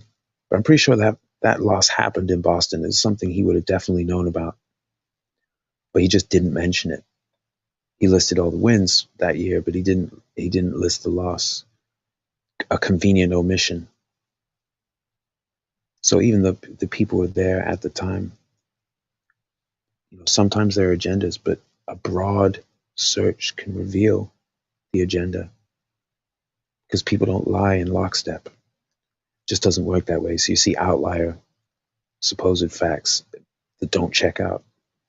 And that's part of historical research, is just trying to separate myth from reality. And that's largely why this series is going to be a boxing series. I'm going to do a couple of MMA myths, but mixed martial arts is very new. There aren't as many myths.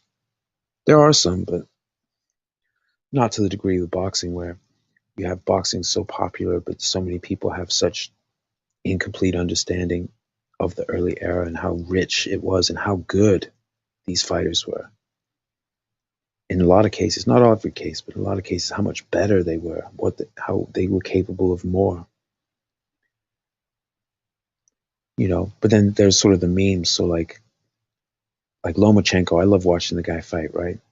He had the videos with millions of views on YouTube, like The Matrix and all this. Well, so what unseated him? I know he lost earlier in his pro career, but what unseated him after he'd been on that run?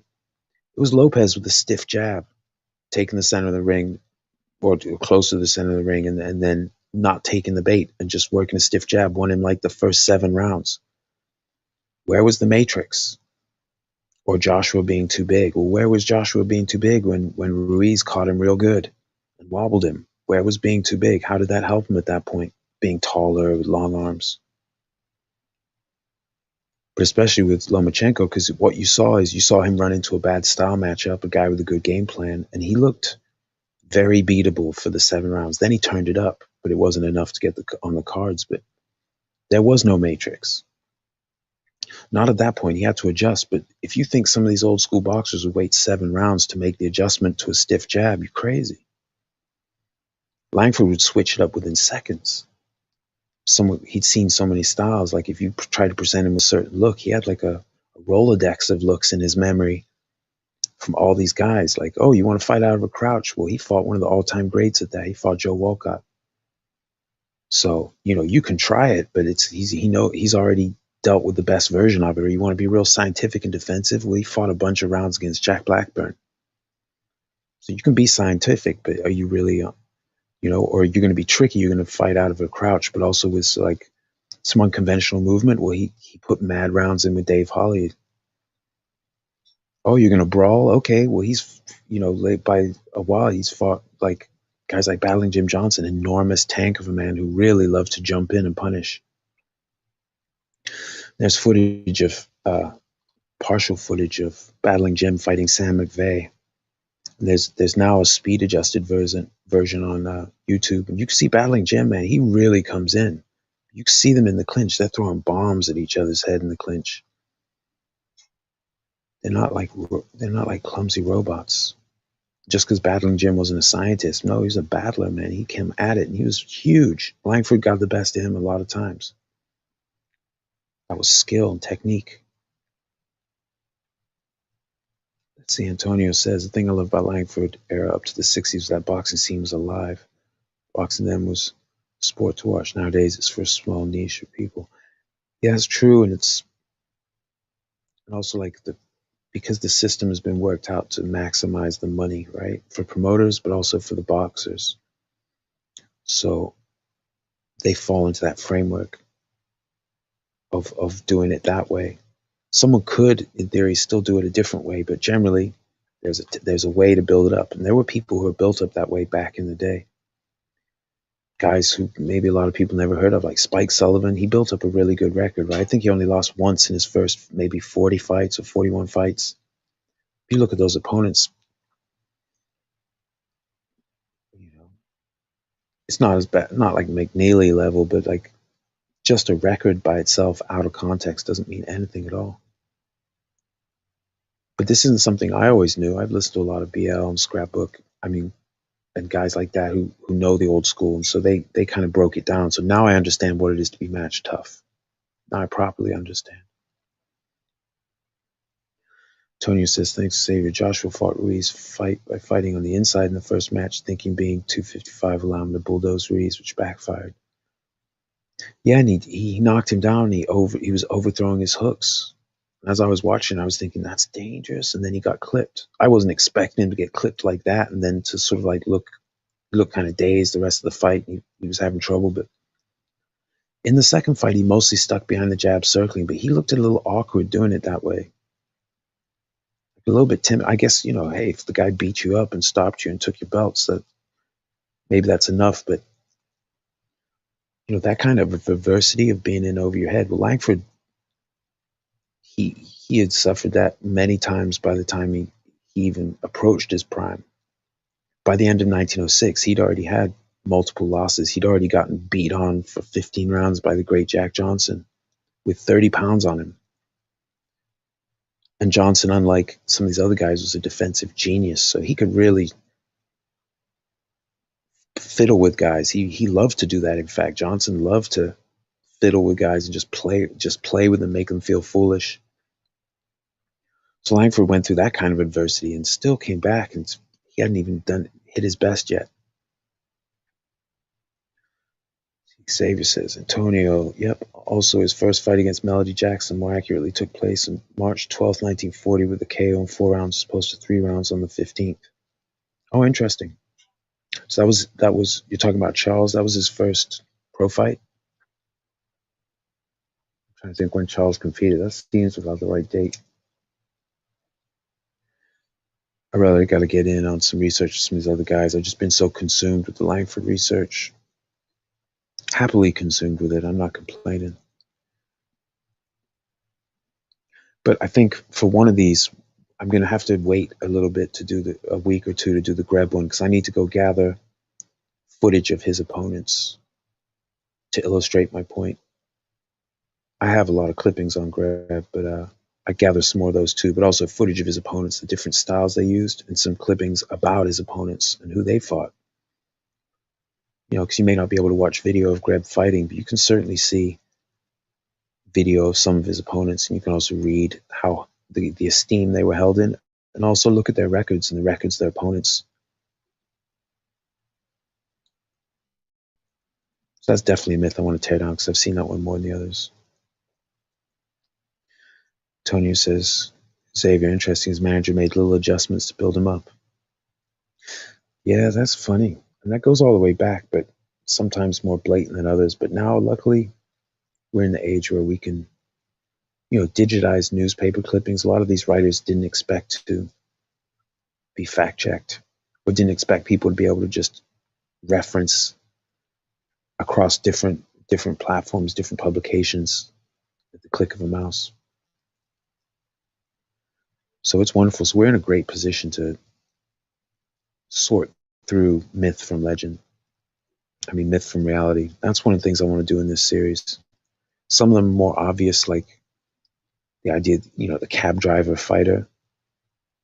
And it's like, yo, you guys realize, like Langford, like he died broke, but he blew a lot of his fortune on clothing. He's dressing like he's like a fashion icon. He's like living it up. His favorite thing, he loved to buy clothes and hats. He had a thing for them. He spent a great deal of money on it. But he lived a really good life until his money ran out later in his career, but he was doing it. He wasn't someone, his worry was eating too much. His worry wasn't that he couldn't afford to have nutrition. He could eat anything he wanted. But a lot of times people see pictures like this on the left. This is like him sparring Big Bill Tate. He's in his long johns, basically, his training clothes. So people are like, oh, everything was like, these guys are just poor waifs and they just, they couldn't afford to eat. But look at on the right there, he's looking sharp, what people trained in, or they see their training shirt and you always look, he's got a rip in his tank top, broke ass. Oh, dude, you could see rich fighters with their training gears a little bit beat up. It's just what they wanted to train in. But sometimes, I think the black and white thing messes with people, but also just not knowing any better.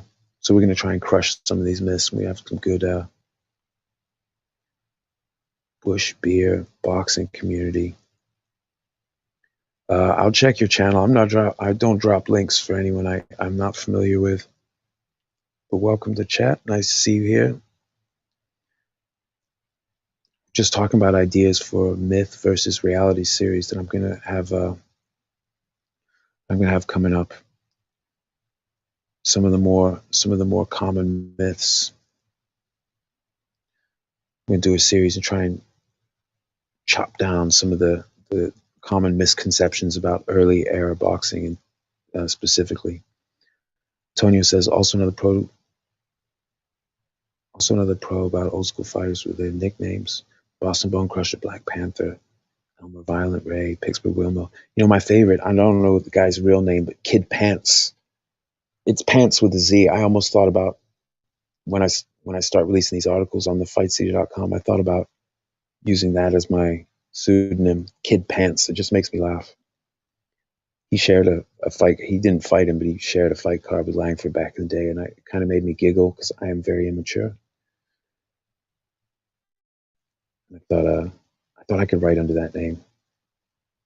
The owner operator of the site is trying to talk me out of it, but I like it. I try to keep things lighthearted. The fighting is very serious, and they deserve respect, but it doesn't.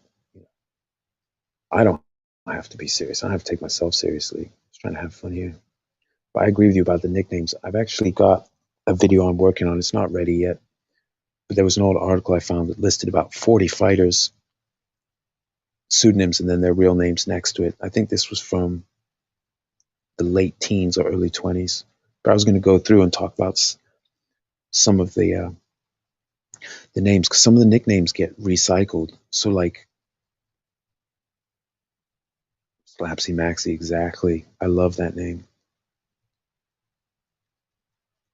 But some of the names, like Jimmy McLarnin, the Belfast Spider was one of his nicknames, but that was someone else's nickname decades before.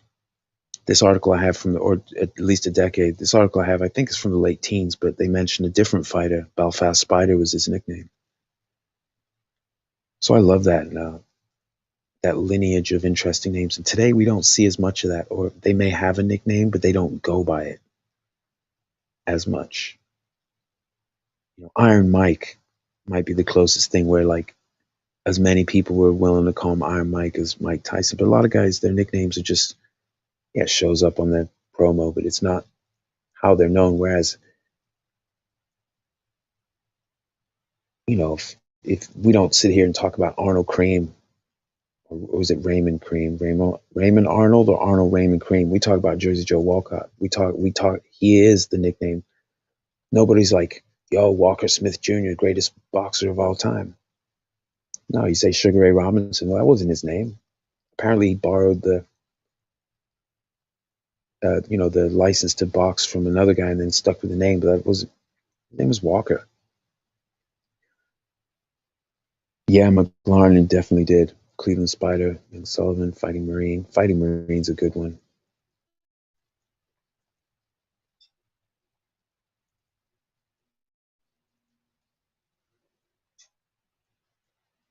Belfast Spider. Yeah, that's a great nickname. I always liked that. But yeah, I saw someone else with that name. I was like, oh snap! Look at that. Ooh, who was the Cleveland Spider?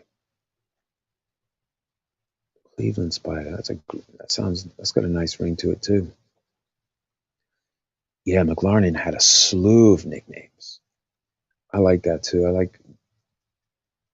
That's one thing I like Wikipedia for, and actually that might be from Xavier's updates. But like a lot of the nicknames for individual fighters, a lot of their different names are all on the profile. Yeah, so maybe I'll get to finish that video. I've got a few in the. Oh, that was Jimmy Bivens. He was the Cleveland Spider. That's so cool.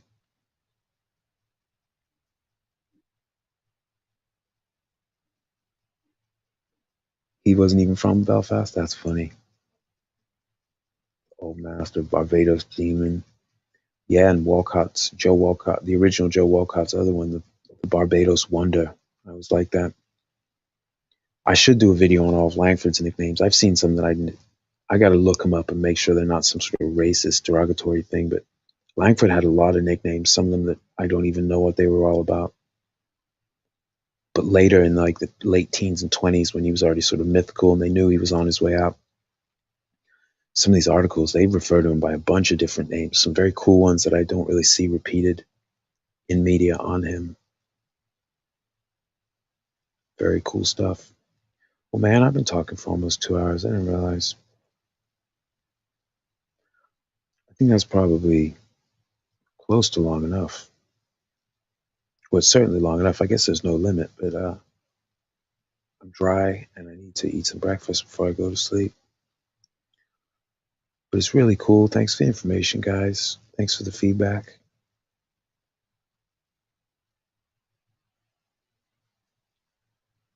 Let's see, some Ghetto Wizard. Yeah, Benny Leonard. That's a great nickname. Ghetto Wizard. The Clutch. What are some other really cool ones? I like the Leaperville Shadow, to be honest. The Brown Panther. Or alternately the Black Panther. That's a good one. The Oxnard Cyclone right here. Mr. McVeigh. But Langford had so many, but Hafid. Good morning or good afternoon, depending. Sam McVeigh, yeah, Oxnard Cyclone. Yeah, that's right. It's McVeigh on the far left there next to his trainer, Peter Felix. And there he is on the right earlier in his career. Hafid, I'm almost ready to end the live stream, but I'm just brainstorming or throwing out some ideas for a myth versus reality series. I'm trying to figure out what episode 1 is going to be. The Black Prince. Yeah, Peter Jackson, the original Peter Jackson. That's a great name. Yeah, Leaperville Shadow. Exactly, Nick. And actually, the original George Godfrey, the Canadian great, Old Chocolate. Come on, man. And then Georgie Dixon, also Canadian, Little Chocolate. You gotta love that. But I'm also fascinated by when people take aspects of someone else's name. Like you have Young Griffo, an Australian, and then you have Kid Griffo, or it's Young Kid Griffo. I've seen him mentioned as in fought in the Boston area back in the day. It was actually Young Kid Griffo who fought Joe Gans in that challenge match when Langford couldn't make 138, and George Dixon is your dude. He's buried not far from me. I pass the graveyard he's in every day on the way to work. Sometimes I stop in, just say hi. He's got a really cool gravestone too. He's got his portrait in high relief carved on it. Barbados Joe versus Jersey Joe, exactly. And what I'd heard was that Barbados Walcott was so Mr. Cream, Jersey Joe, that his dad's favorite boxer was Barbados Walcott, and so I think that had a lot to do with him. But there was a Jersey someone else, like the idea of being like Jersey this and that had already happened. There was a fighter from about 10 years before his boxing, probably when he was a kid. I can't remember the guy's full name, but he went by Jersey this and that. Arnold Raynham Cream, exactly. Who was apparently the nephew of the Joplin ghost, aka the fighting ghost of Joplin, Jeff Clark. I think Jeff Clark was Jersey Joe's uncle. I think I read that somewhere, unless I'm confused. He certainly had a famous uncle, from what I understand. I went to where George Dixon won his first world title many years ago in London. Wow. That's super cool, Nick. I've thought about trying to track down exactly where all these different athletic clubs were in Boston. There were so many of them, but they would move buildings. Sometimes they would change names too, especially in early 1904, where a young fighter had died, and toward the end of 1903, they would start getting in trouble with the police commissioner. And then 1904, early 1904 in Boston, some of the clubs tried to change names, switch buildings. They ended up closing. Young Peter Jackson, right? Sim Tompkins took young Peter Jackson. Black Shadow. Who was the Black Shadow? That's a great name. The Michigan Assassin, Stanley Catchell. The Michigan Giant, Al Kubiak. Oh, Hafid, you're in Minneapolis. Nice. Gene Tunney fought near where you live. That's awesome. Yeah, I'd love to go, because there was some very, excuse me, there was some very big deal fights that happened in Boston back in the early part of Langford's career. I'd love to figure out exactly where some of them happen. No, so myth versus reality of feed is okay, so the idea that, I'll recap. So have you ever heard people say, we don't know if Harry Greb was really great or not because there's no footage of him? So in the myth versus reality, I would basically play some of the footage of his great opponents that we have available, or relay perhaps something like Dempsey refusing to fight him when he was called out. We know how good Dempsey was. We know he was reluctant. Or read some of the reports about how good Langford was, or great fighters talking about how good Langford was. I mean, I'm saying Langford, Greb. Great fighters talking about how great Greb was, and reports at the time, and what people would, these proud fighters, when they admit that someone schooled them, that takes a lot to do that. They're not just throwing out praise lightly. They've got their own pride, their own reputation. So I think with Greb, we can smash the myth that, we can't know he was great. Yeah, we know he was great. We can't see exactly what he did, but we know he was great. And I'm going to show exactly why we know that. Another myth, guys were too small back then. So there's Joe Louis on the left with three of his training partners who averaged 250 pounds each. There he is next to Carnero, who he smashed. The idea that guys only today are boxers big, that guys the other day couldn't compete with big guys, even though we know guys back in the day did compete with big guys. Joe Louis wasn't the biggest heavyweight by far. He was the dominant heavyweight. Sam Langford and even Jack Johnson, they weren't the biggest guys of their day. They're remembered in part because they beat the biggest guys, among others. Rocky's another great example of that. Rocky fought some big dudes, and he was little. So even when he was fighting, people say, he fought, Archie Moore. Oh, talk about nicknames. Archie Moore, Ancient Archie, the old Mongoose. Come on now. Or maybe he went by the Mongoose, and then later he went by the old Mongoose. Maybe one of you guys can tell me that. But Archie Moore was a light heavyweight. They weighed the same in that fight. If I'm not mistaken, they were only a pound or two apart.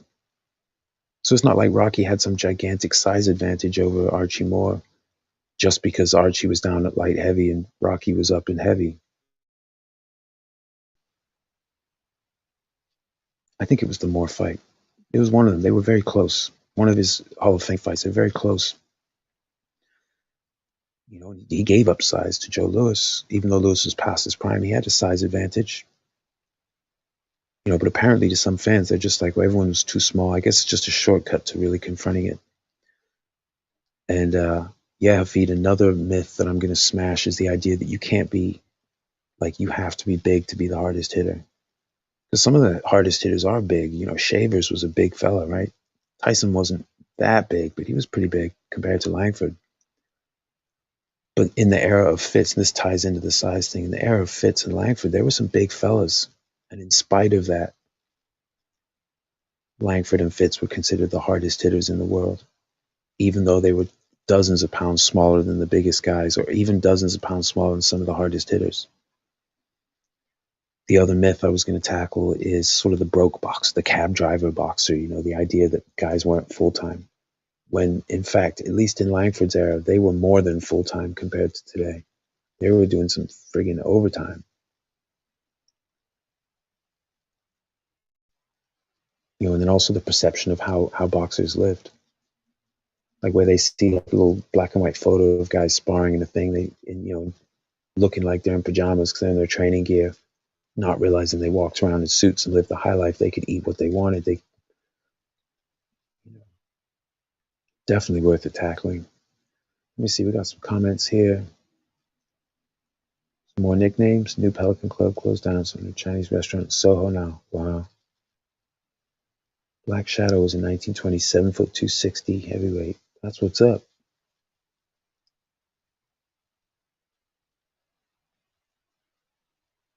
That's right, Hafid. The first time they met for the American, if my understanding is correct, for the American light heavyweight title, Greb put an unholy beating on Tunney. Then they rematched in a close fight that a lot of people scored for Greb. And then I think they had several other fights. In one of their fights, Tunney soundly beat Greb, but in the others, it wasn't the case. But we can get footage of Tunney and know how good he was, and also how he was written about, but other opponents too, realizing how good they were and how adaptable they were in certain cases. And then combining that with what was written at the time, you can tell some guys were that good. Yeah, Antonio, I always liked that one. The Giant Killer, Jack Dillon. Didn't he have another nickname too? Was it the Hoosier Bearcat? That's some cool stuff. I think Tony Ross was the Italian Bearcat. I think he, one of Langford's opponents. Exactly, a feed. Yeah, and Joe Louis, was bigger than Marciano, but he fought guys that had size on him. More than one, more than just Carnera. The idea that the biggest guy, and those people haven't been saying as much since Usyk beat Joshua. Or maybe they just go, oh, well, Joshua's not any good now. I don't know how the delusion perpetuates itself. I know they always manage to find new talking points, the haters. But at some point, they're just making fools themselves. But Usyk, I thought these guys were too small. He's a blown-up cruiserweight, right? How's he going to beat someone as big as Joshua? I guess he just did. But, it's not like Usyk is like a puncher on the level of a Langford or a Marciano, where it's like mythical levels of punching power. He was just used his speed and boxing technique. So Joshua didn't even lose to one of the hardest hitting small guys. Usyk's not that small, but you know what I mean. Tonio, I never saw people thought Jack Johnson was considered a big heavyweight back then. Read news articles from the time saying Johnson was on the small side for heavyweights back then. Yeah, I mean, when Langford fought him, Johnson wasn't 200 pounds yet. He put on weight later. Part of it is because, these guys were big compared to your average person then, just like the guys today are, but everyone on average was a little bit smaller in those days, going back that many generations. But so Johnson was a big guy, especially when he filled out, when he was up over 200 pounds or more. But he wasn't necessarily big compared to all the big fighters. Battling Jim Johnson was heavier and taller. Fought a who's who, but he just couldn't beat him. A random AT boxing Mythbusters. Yeah, I wasn't going to use the Mythbusters title, because I thought it'd be confusing, or like seem like appropriation from the show. But yeah, basically that's the series that's coming for sure, Nick. Feed says same length was such an anomaly. Short, stocky, fought world beaters from welterweight up to heavyweight. More than held his own. That's right, and got to count some of his lightweight opponents too, especially Joe Gans. But his first fight, I believe, against Dave Holly was at lightweight. They later fought at welter. He fought Patsy Sweeney, who was a capable lightweight. He fought Joe Walcott's brother, Belfield, who was a lightweight. Andy Watson was a legit lightweight. I think it's, yeah, Hafid, that's a good point. Boxing fans are fickle, but it's really fight fans. Fight fans just, I think it's because there's so much ego tied into a lot of fans, just how they operate and discuss with people. So that's why it's inconsistent, because as long as it feeds their ego, it probably doesn't feel that inconsistent to them. Look at the all-time great heavyweights in the top 10 alone. Only Lennox is a modern-sized heavyweight. Yeah, I do have. The last time I tried to do a list, I had Lennox inside the top 10. I mean, he was tall and big, but I mean, Sam McVeigh spent parts of his career at 220. Harry Wills spent parts when he was at his full size. He was probably 220, between 200 and 220. So I mean, and he wasn't short. He was 6'3.5". So I mean, I guess modern sized. I don't know. Lennox was very special. He was a big guy who could adapt. And there's a wonderful article, interview on YouTube that Rummy's Corner did with Emmanuel Stewart, the late great trainer, and he was talking about Lennox, how he could take different approaches, so he could fight real smooth, or technical, but he could also get in there and kind of roughhouse people, which helped him a lot. A lot of guys just aren't as adaptable as that. But certainly, like when I make up my, even like say at like top 20 heavyweights of all time, big doesn't mean anything. It's about what you do. Vlad, if you rate him that highly. Yeah, it would depend on someone's list. I'm just wary of the modern guys because a lot of the selling point is their title record. So many belts out there, In Langford's era, there was like at heavyweight, there were 2 world titles. There was the establishment title, and then there was the world colored heavyweight title. Both were reported in the press, like in the recaps of the year in the newspapers, they would talk about which, if either of those titles changed hands. I've seen them advertised as, they straight up champions. Nowadays, they don't treat it like a world title, but it was a world title then. Almost like a compromise or a result of like the white champs not fighting black boxer. And Johnson got a shot, but then everyone else got shut out until Joe Louis, if I'm not mistaken, after Johnson lost it in 1915, 20-something years.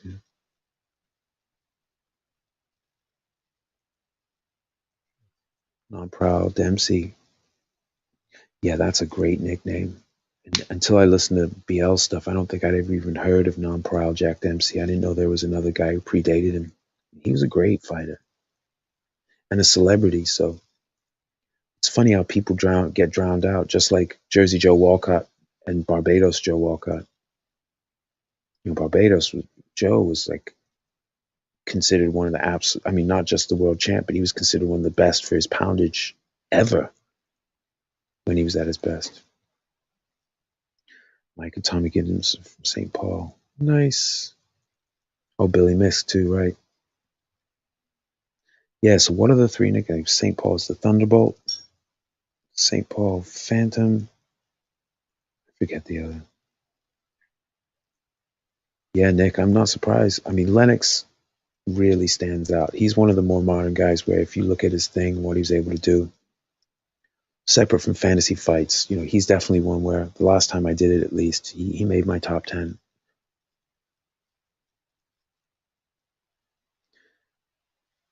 Yeah, they say that, but I have a feeling that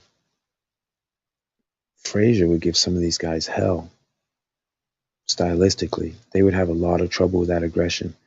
Think about Wilder trying to fight off the back foot, and then what Frazier would do, how much pressure Frazier would put on him, how fast he was, and how quick he could get that hook up there. What's Wilder going to do? He's not going to. Frazier isn't going to stand in front of him. He's going to come in, move, and start banging. And if you can't fight off the back foot, you're done. Ali one of the all-time greats at fighting on the retreat or circling. Didn't exactly school Frazier, right? We can say that.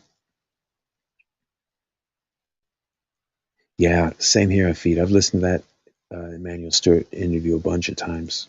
I think it's about an hour long. It's just so nice to hear. I always liked Manny Stewart. I liked one of my favorite things of his was in a couple of Calzaghe's fights, and Max Kellerman's being a little bit harsh on Calzaghe, Emmanuel Stewart, in the early parts of the fight. Emmanuel Stewart's, giving him his credit, and then by the end of the fight, they're all giving him his credit. That's a good point, Nick. Vlad isn't in your top 10, but you can't fault his achievements. That's right, because it's impressive. I mean, we're talking about over 120 years of boxing history, and especially decades and decades where it was a huge factor in sports. It's not like today where most people are dreaming of playing like basketball or being in the NFL or ice hockey or rugby or soccer, all these different higher paying, like entry level is higher paying, like in the upper levels of the pros, there's some great money. It wasn't necessarily like that back then. So boxing got a big slice of the big tough guys. So it's always hard fighting, but it's not the same as it was. And with all the belts, sometimes you have to adjust for how easy it is to get a world title. So when you say that guy's a world champ, okay, well, was he ever the world champ at a weight, or did he have like half of the claim?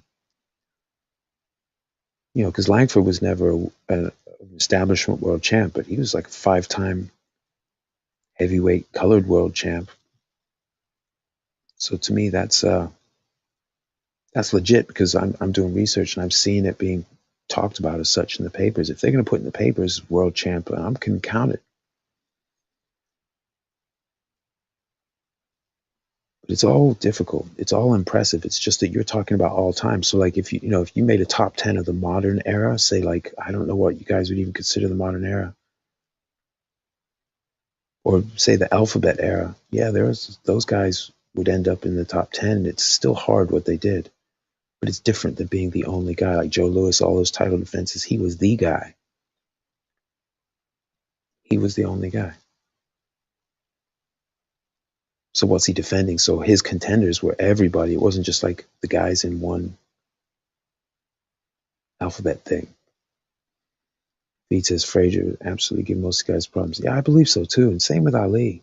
They're going to pin down Ali when they're used to guys shuffling toward them and just putting their hands up and getting ready to trade punches.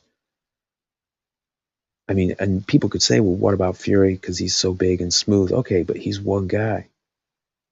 Think about all the other guys. Like is Dillian White going to be smooth enough to like school someone like Ali or Frazier or Langford or Rocky or any of these guys? I don't know.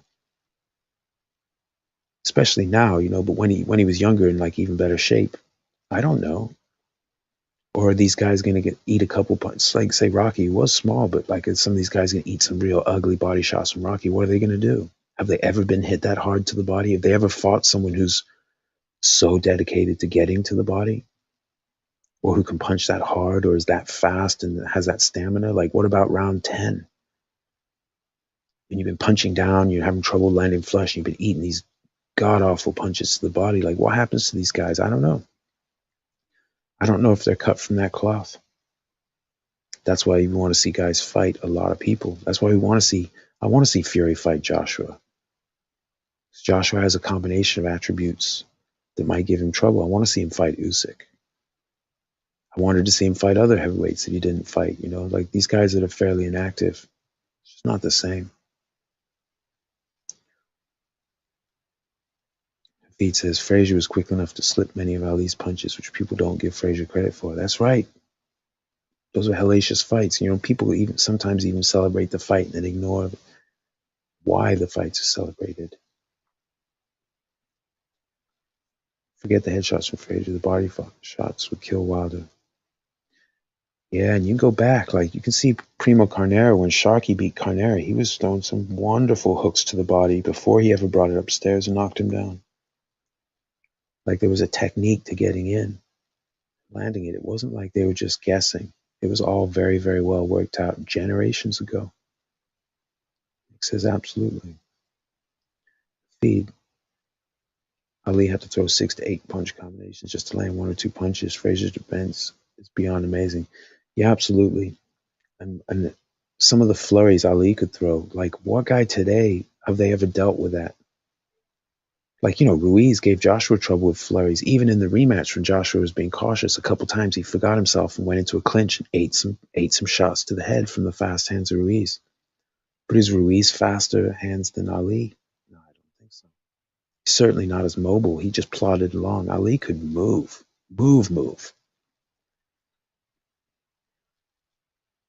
Is Wilder going to catch Ali when he's like with his technique? No, I don't think so. I wouldn't expect him to. And Ali isn't the only great jabber mover, the only guy. Like, even though he was pretty big by historical standards, he was a larger version of it, but he was supremely mobile. And Frazier, man, could put it on somebody. You can't just be like, oh, I'm big, I'm going to beat him. Like, that doesn't work that way. It never did. Tony says, Nick, remember the body shots from the third bout by Frazier to Ali? Ali was hurting. Wilder wouldn't handle that punishment. No, because he's skinny ribbed. He's very tall, but he's not 270. There's a reason. When you're that tall and you weigh what he does, there's a lot of vulnerability to the body. Not just him. Bob Armstrong was like that. Bob Armstrong was vulnerable to the body because he was tall and he had he could be hurt to the body. Whereas Langford was almost invincible because he was all compressed into this ball of muscle. Feed says, I used to not rate Rocky. He's the truth, though. Beat several all-time greats. Came out on top when he was behind by KO. Was able to win on points. Yeah, Rocky's a tricky guy because he didn't fight as much as others greats at a high level, but he had 100% success, and his resume includes some really great opponents. And then a lot of tough ones, maybe really, really good, not great. All time, I'd have him in probably my top 20. I don't have him inside my top 10, but that's because the pool of guys trying to get into the top 10, all these different generations, and that's less than one guy average per decade. To make a top 10 all-time boxing heavyweights, that average is less than one guy per decade of gloved boxing. So yeah, it's some stiff competition. That's fair. I enjoy the discussions. But certainly I think, it's fair to recognize how difficult it is to be a champion level fighter while also noticing that some make a better argument for all-time great to where they should be on the all-time pecking order than others. But I think some people just do fantasy fights in their head. I don't really do it that way because not everyone fights everyone. So it's what they actually do. And lots of guys look amazing until they don't. So you have to fight. Like Fury got his eye mushed up by someone who's a prospect. So he beat Wilder, the long reigning, alphabet champion, but he got and that cut picture I saw was awful. That would have been stopped if it wasn't him. If there wasn't a lot of money riding on him winning that fight, I don't think the ref would have let it go. But even other stuff, like the standards are different, especially with wins and losses. Like you can see in Mike Tyson fights, even some Rockies fights, they hit the opponent after they've knocked him down already. They put that extra shot in.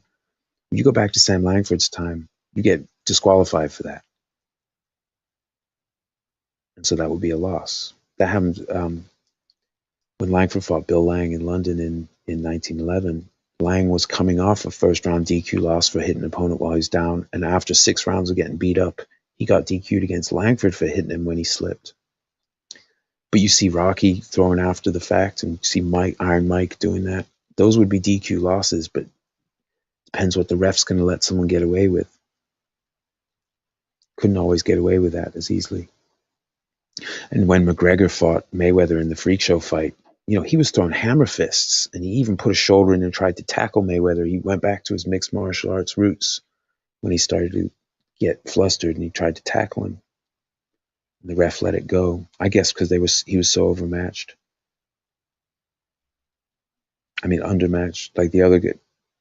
how would you put it? Mayweather was basically schooling him, so the ref let McGregor throw hammer fists and stuff that's blatant fouls.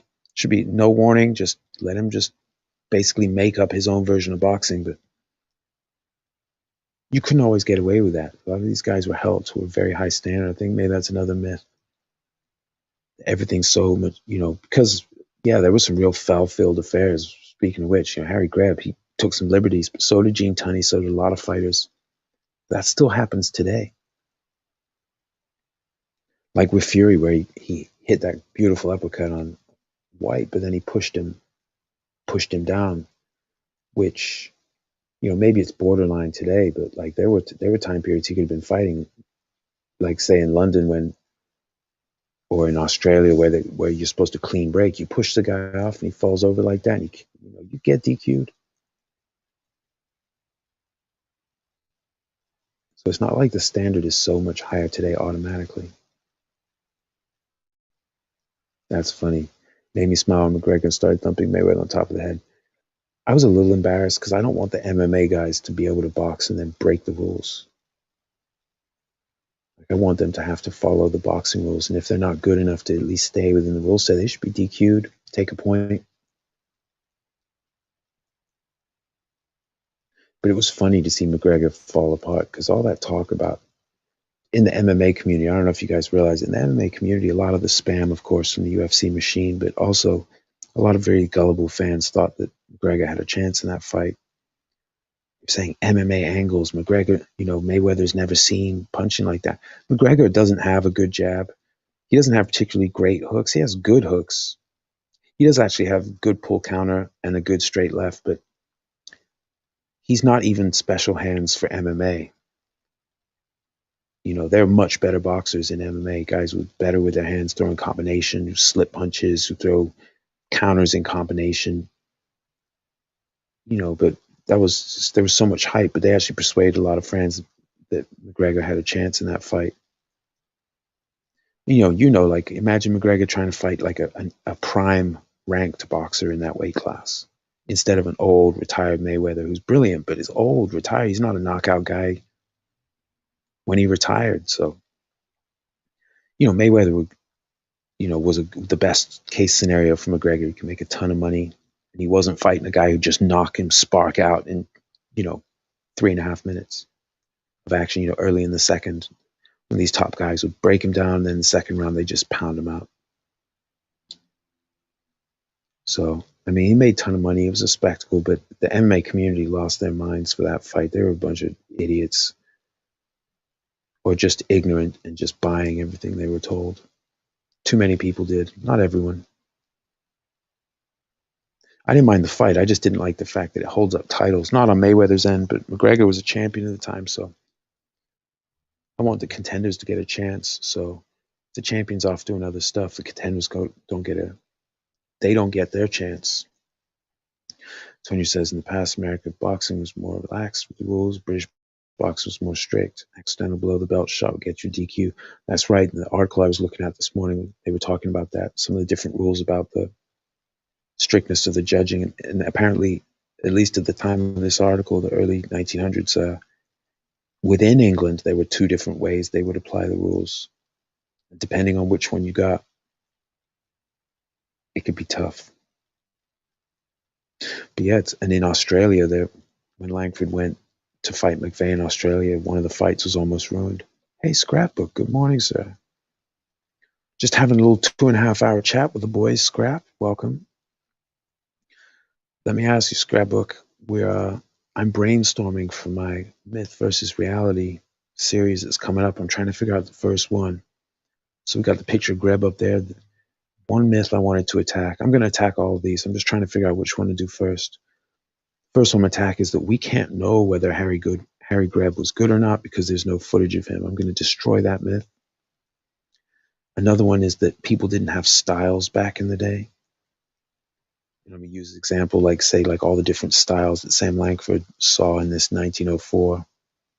But I'll use a lot more examples as far as like all the different styles and all the different looks he had. Another one is that there weren't big guys back in the day. You'll know this, Scrap. People say, oh, the guys today are too big. But there's Joe Louis with Primo Carnera and with his 3 sparring partners for the Carnera fight. They averaged 250 pounds, those 3 guys. Then also the I want to do one about the idea that wasn't technique or training lineage. There's McVeigh with Peter Felix, and Langford was learning, as you know, from Georgie Byers and Bob Armstrong, and the idea that people were just swinging hands, didn't know anything. Another myth scrap I'm going to go after is the idea that the big guys hit too hard, like the little guys can't be the hardest hitters. Rocky's one example, but also Langford and Fitz. And I've got an article I'm going to read where, basically they're saying Langford is the hardest hitter in the world, not accepting Jack Johnson, meaning like Langford is the hardest hitter in the world, in spite of the champ, the establishment champ being so much bigger. And as we know, Fitz wasn't big himself, but he sure was a hard hitter. It's technique, timing, strength, core strength, but also, it's not just how big someone is. And then another one, the scrap, I want to go after the idea of like the cab driver boxer, like these, as though some people think that no one from this time was like full-time boxer, and the opposite is true. These guys like Langford were full-time in a way that today's boxers could never keep up with. Perception versus reality, like the photo on the left there, scrap, where he's in his training gear and he's sparring with Big Bill Tate in like a room, there's no crowd because they're just in a room, boxers are looking on, but people think that's how they walked around, whereas Langford walked around in like custom suits and decked out, it, but I want to go after it in the live stream. Let's see what we got in the comments. Let me see, everyone's so polite. I love these polite chats. That's a great point, Nick. Yeah, the testimonials. Maybe I should do a separate video on that. Testimonials on like, I've got one on Langford. I'm preparing the clippings, all the different testimonials. There are just so many. I'm going to have to narrow it down to like maybe 10 or 20 tops.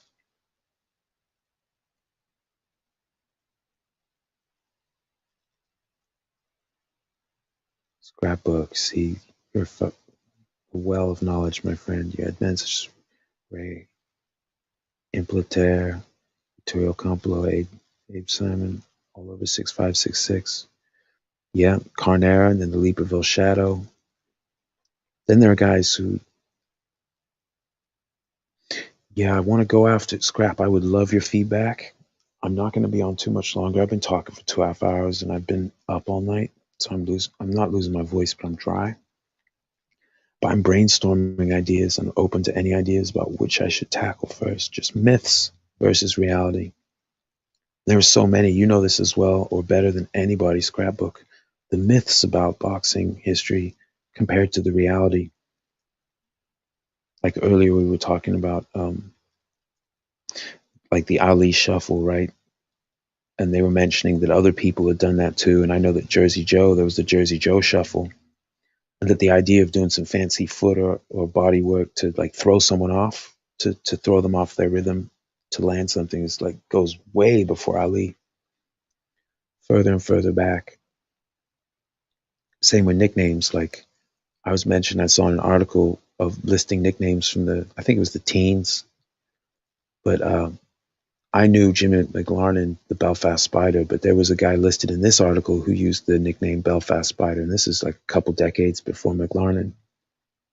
We had mentioned Barbados Walcott and Joe Walcott, and how people sometimes remember the latter nickname. They may not realize it's taken from someone else.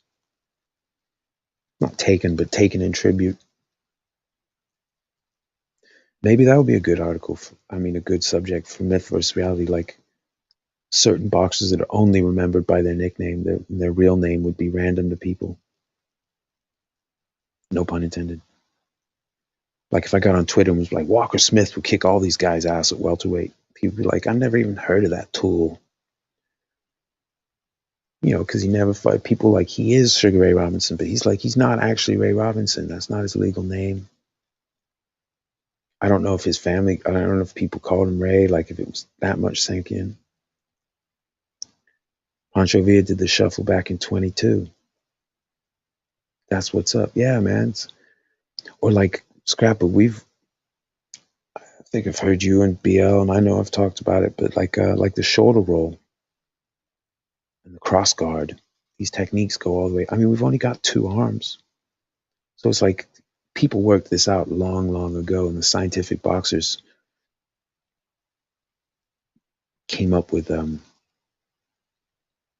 different ways to approach it and adaptability. I think it was Panama Al Brown, a video of him. He's getting the best of a guy who's trying to use the cross arm guard, and that predates when I've seen more doing it. Dave Holly, exactly, the shoulder roll and the loop punch, and like crouching fighters like Holly could fight out of a crouch. Barbados Walcott fought out of a crouch. So like people know Rocky fighting out of a crouch, and they might even recognize Joe Louis, although he was taller, but he didn't have to do it as much, but he fought out of sort of a semi-crouch. Goes all the way back. Langford was able to fight out of a crouch. You see it in some of his fights where he's dropping his weight and feinting to mess with Bill Lang. Once he has him scared, drops into the crouch. You know, he's not, and then once he gets the reaction, he's playing with him. Keep him off. So that would certainly be a good, I think that would be a worthwhile myth to go after, like technique. The technique just showed up. But I need to cook breakfast. It's late enough. I think I need to get on it. It's been great talking to you guys. I think I hear someone moving around upstairs. It's definitely breakfast time. Battling Seek, he was fighting out of a crouch. Thank you, Antonio. Well, guys, I'm going to get off. I'm definitely going to go cook. It's been a lot of fun. Thanks for coming by. And yeah, leave some comments, you know, in the official comments for the video on YouTube. By all means, what you think I should do first. I think the Greb one will take longer because I got to go download some footage of all of his opponents. I'm going to have to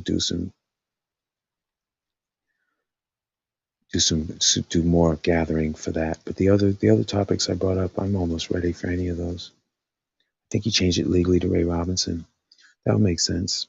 Because I think people did call him Ray, but I was wondering if in private, like certain people didn't. But that's cool. That makes a lot of sense. But it's funny how people's, you know, how like Barbados Joe Walcott, the Joseph Walcott part was real, but then Jersey Joe, people always refer to him as Jersey Joe Walcott. And in fact, I can't remember when I first heard it, but it was only last few years where I realized that Jersey Joe Walcott's name was something completely different. Mr. Cream. You know, and if he was Ray Cream, that's kind of a cool name, but it's not as cool as Jersey Joe Walcott. Leah says exactly Jim Driscoll's books and Frank Klaus, still some of the best books, boxing technique. And I think Elbows McFadden had a book. I'm pretty sure Jack O'Brien wrote one on technique. He certainly trained a lot of people. I think he actually also put a thing out. I don't really have the money to collect such books, but I know they're out there. I wouldn't be shocked if Fitzsimmons, I've seen him in some articles talking about technique, but it's like a guest editor and things. But a lot of these guys, you know, fight technique was worked out well over 100 years ago. Someone said to me once, if you imagine a man with a sword in the right hand and a shield in the left, you'll know the shoulder roll goes back thousands of years. That's funny and true. Yeah, the idea of, you know, the basic concepts of boxing, like, I mean, hand-to-hand fighting goes all the way back, all the way back. And so some version of it being worked out is nothing new.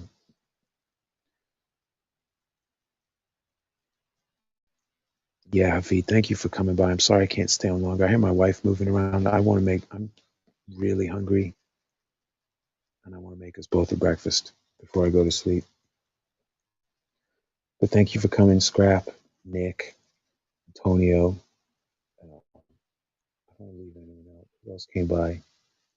And who was it who came by earlier? It was an account I didn't recognize. They wanted to come on the chat. I'm very cautious about who gets on my chats. You guys, I know, but I'm not going to just let anyone jump on because I got plenty to say myself. But if one of you guys wants to come on one morning, that you guys that I talk to all the time, you're welcome to come on. No pressure though. Yeah, peace to you, Nick. So I'm gonna get off. I just got the call. You guys have a wonderful day now. Take care.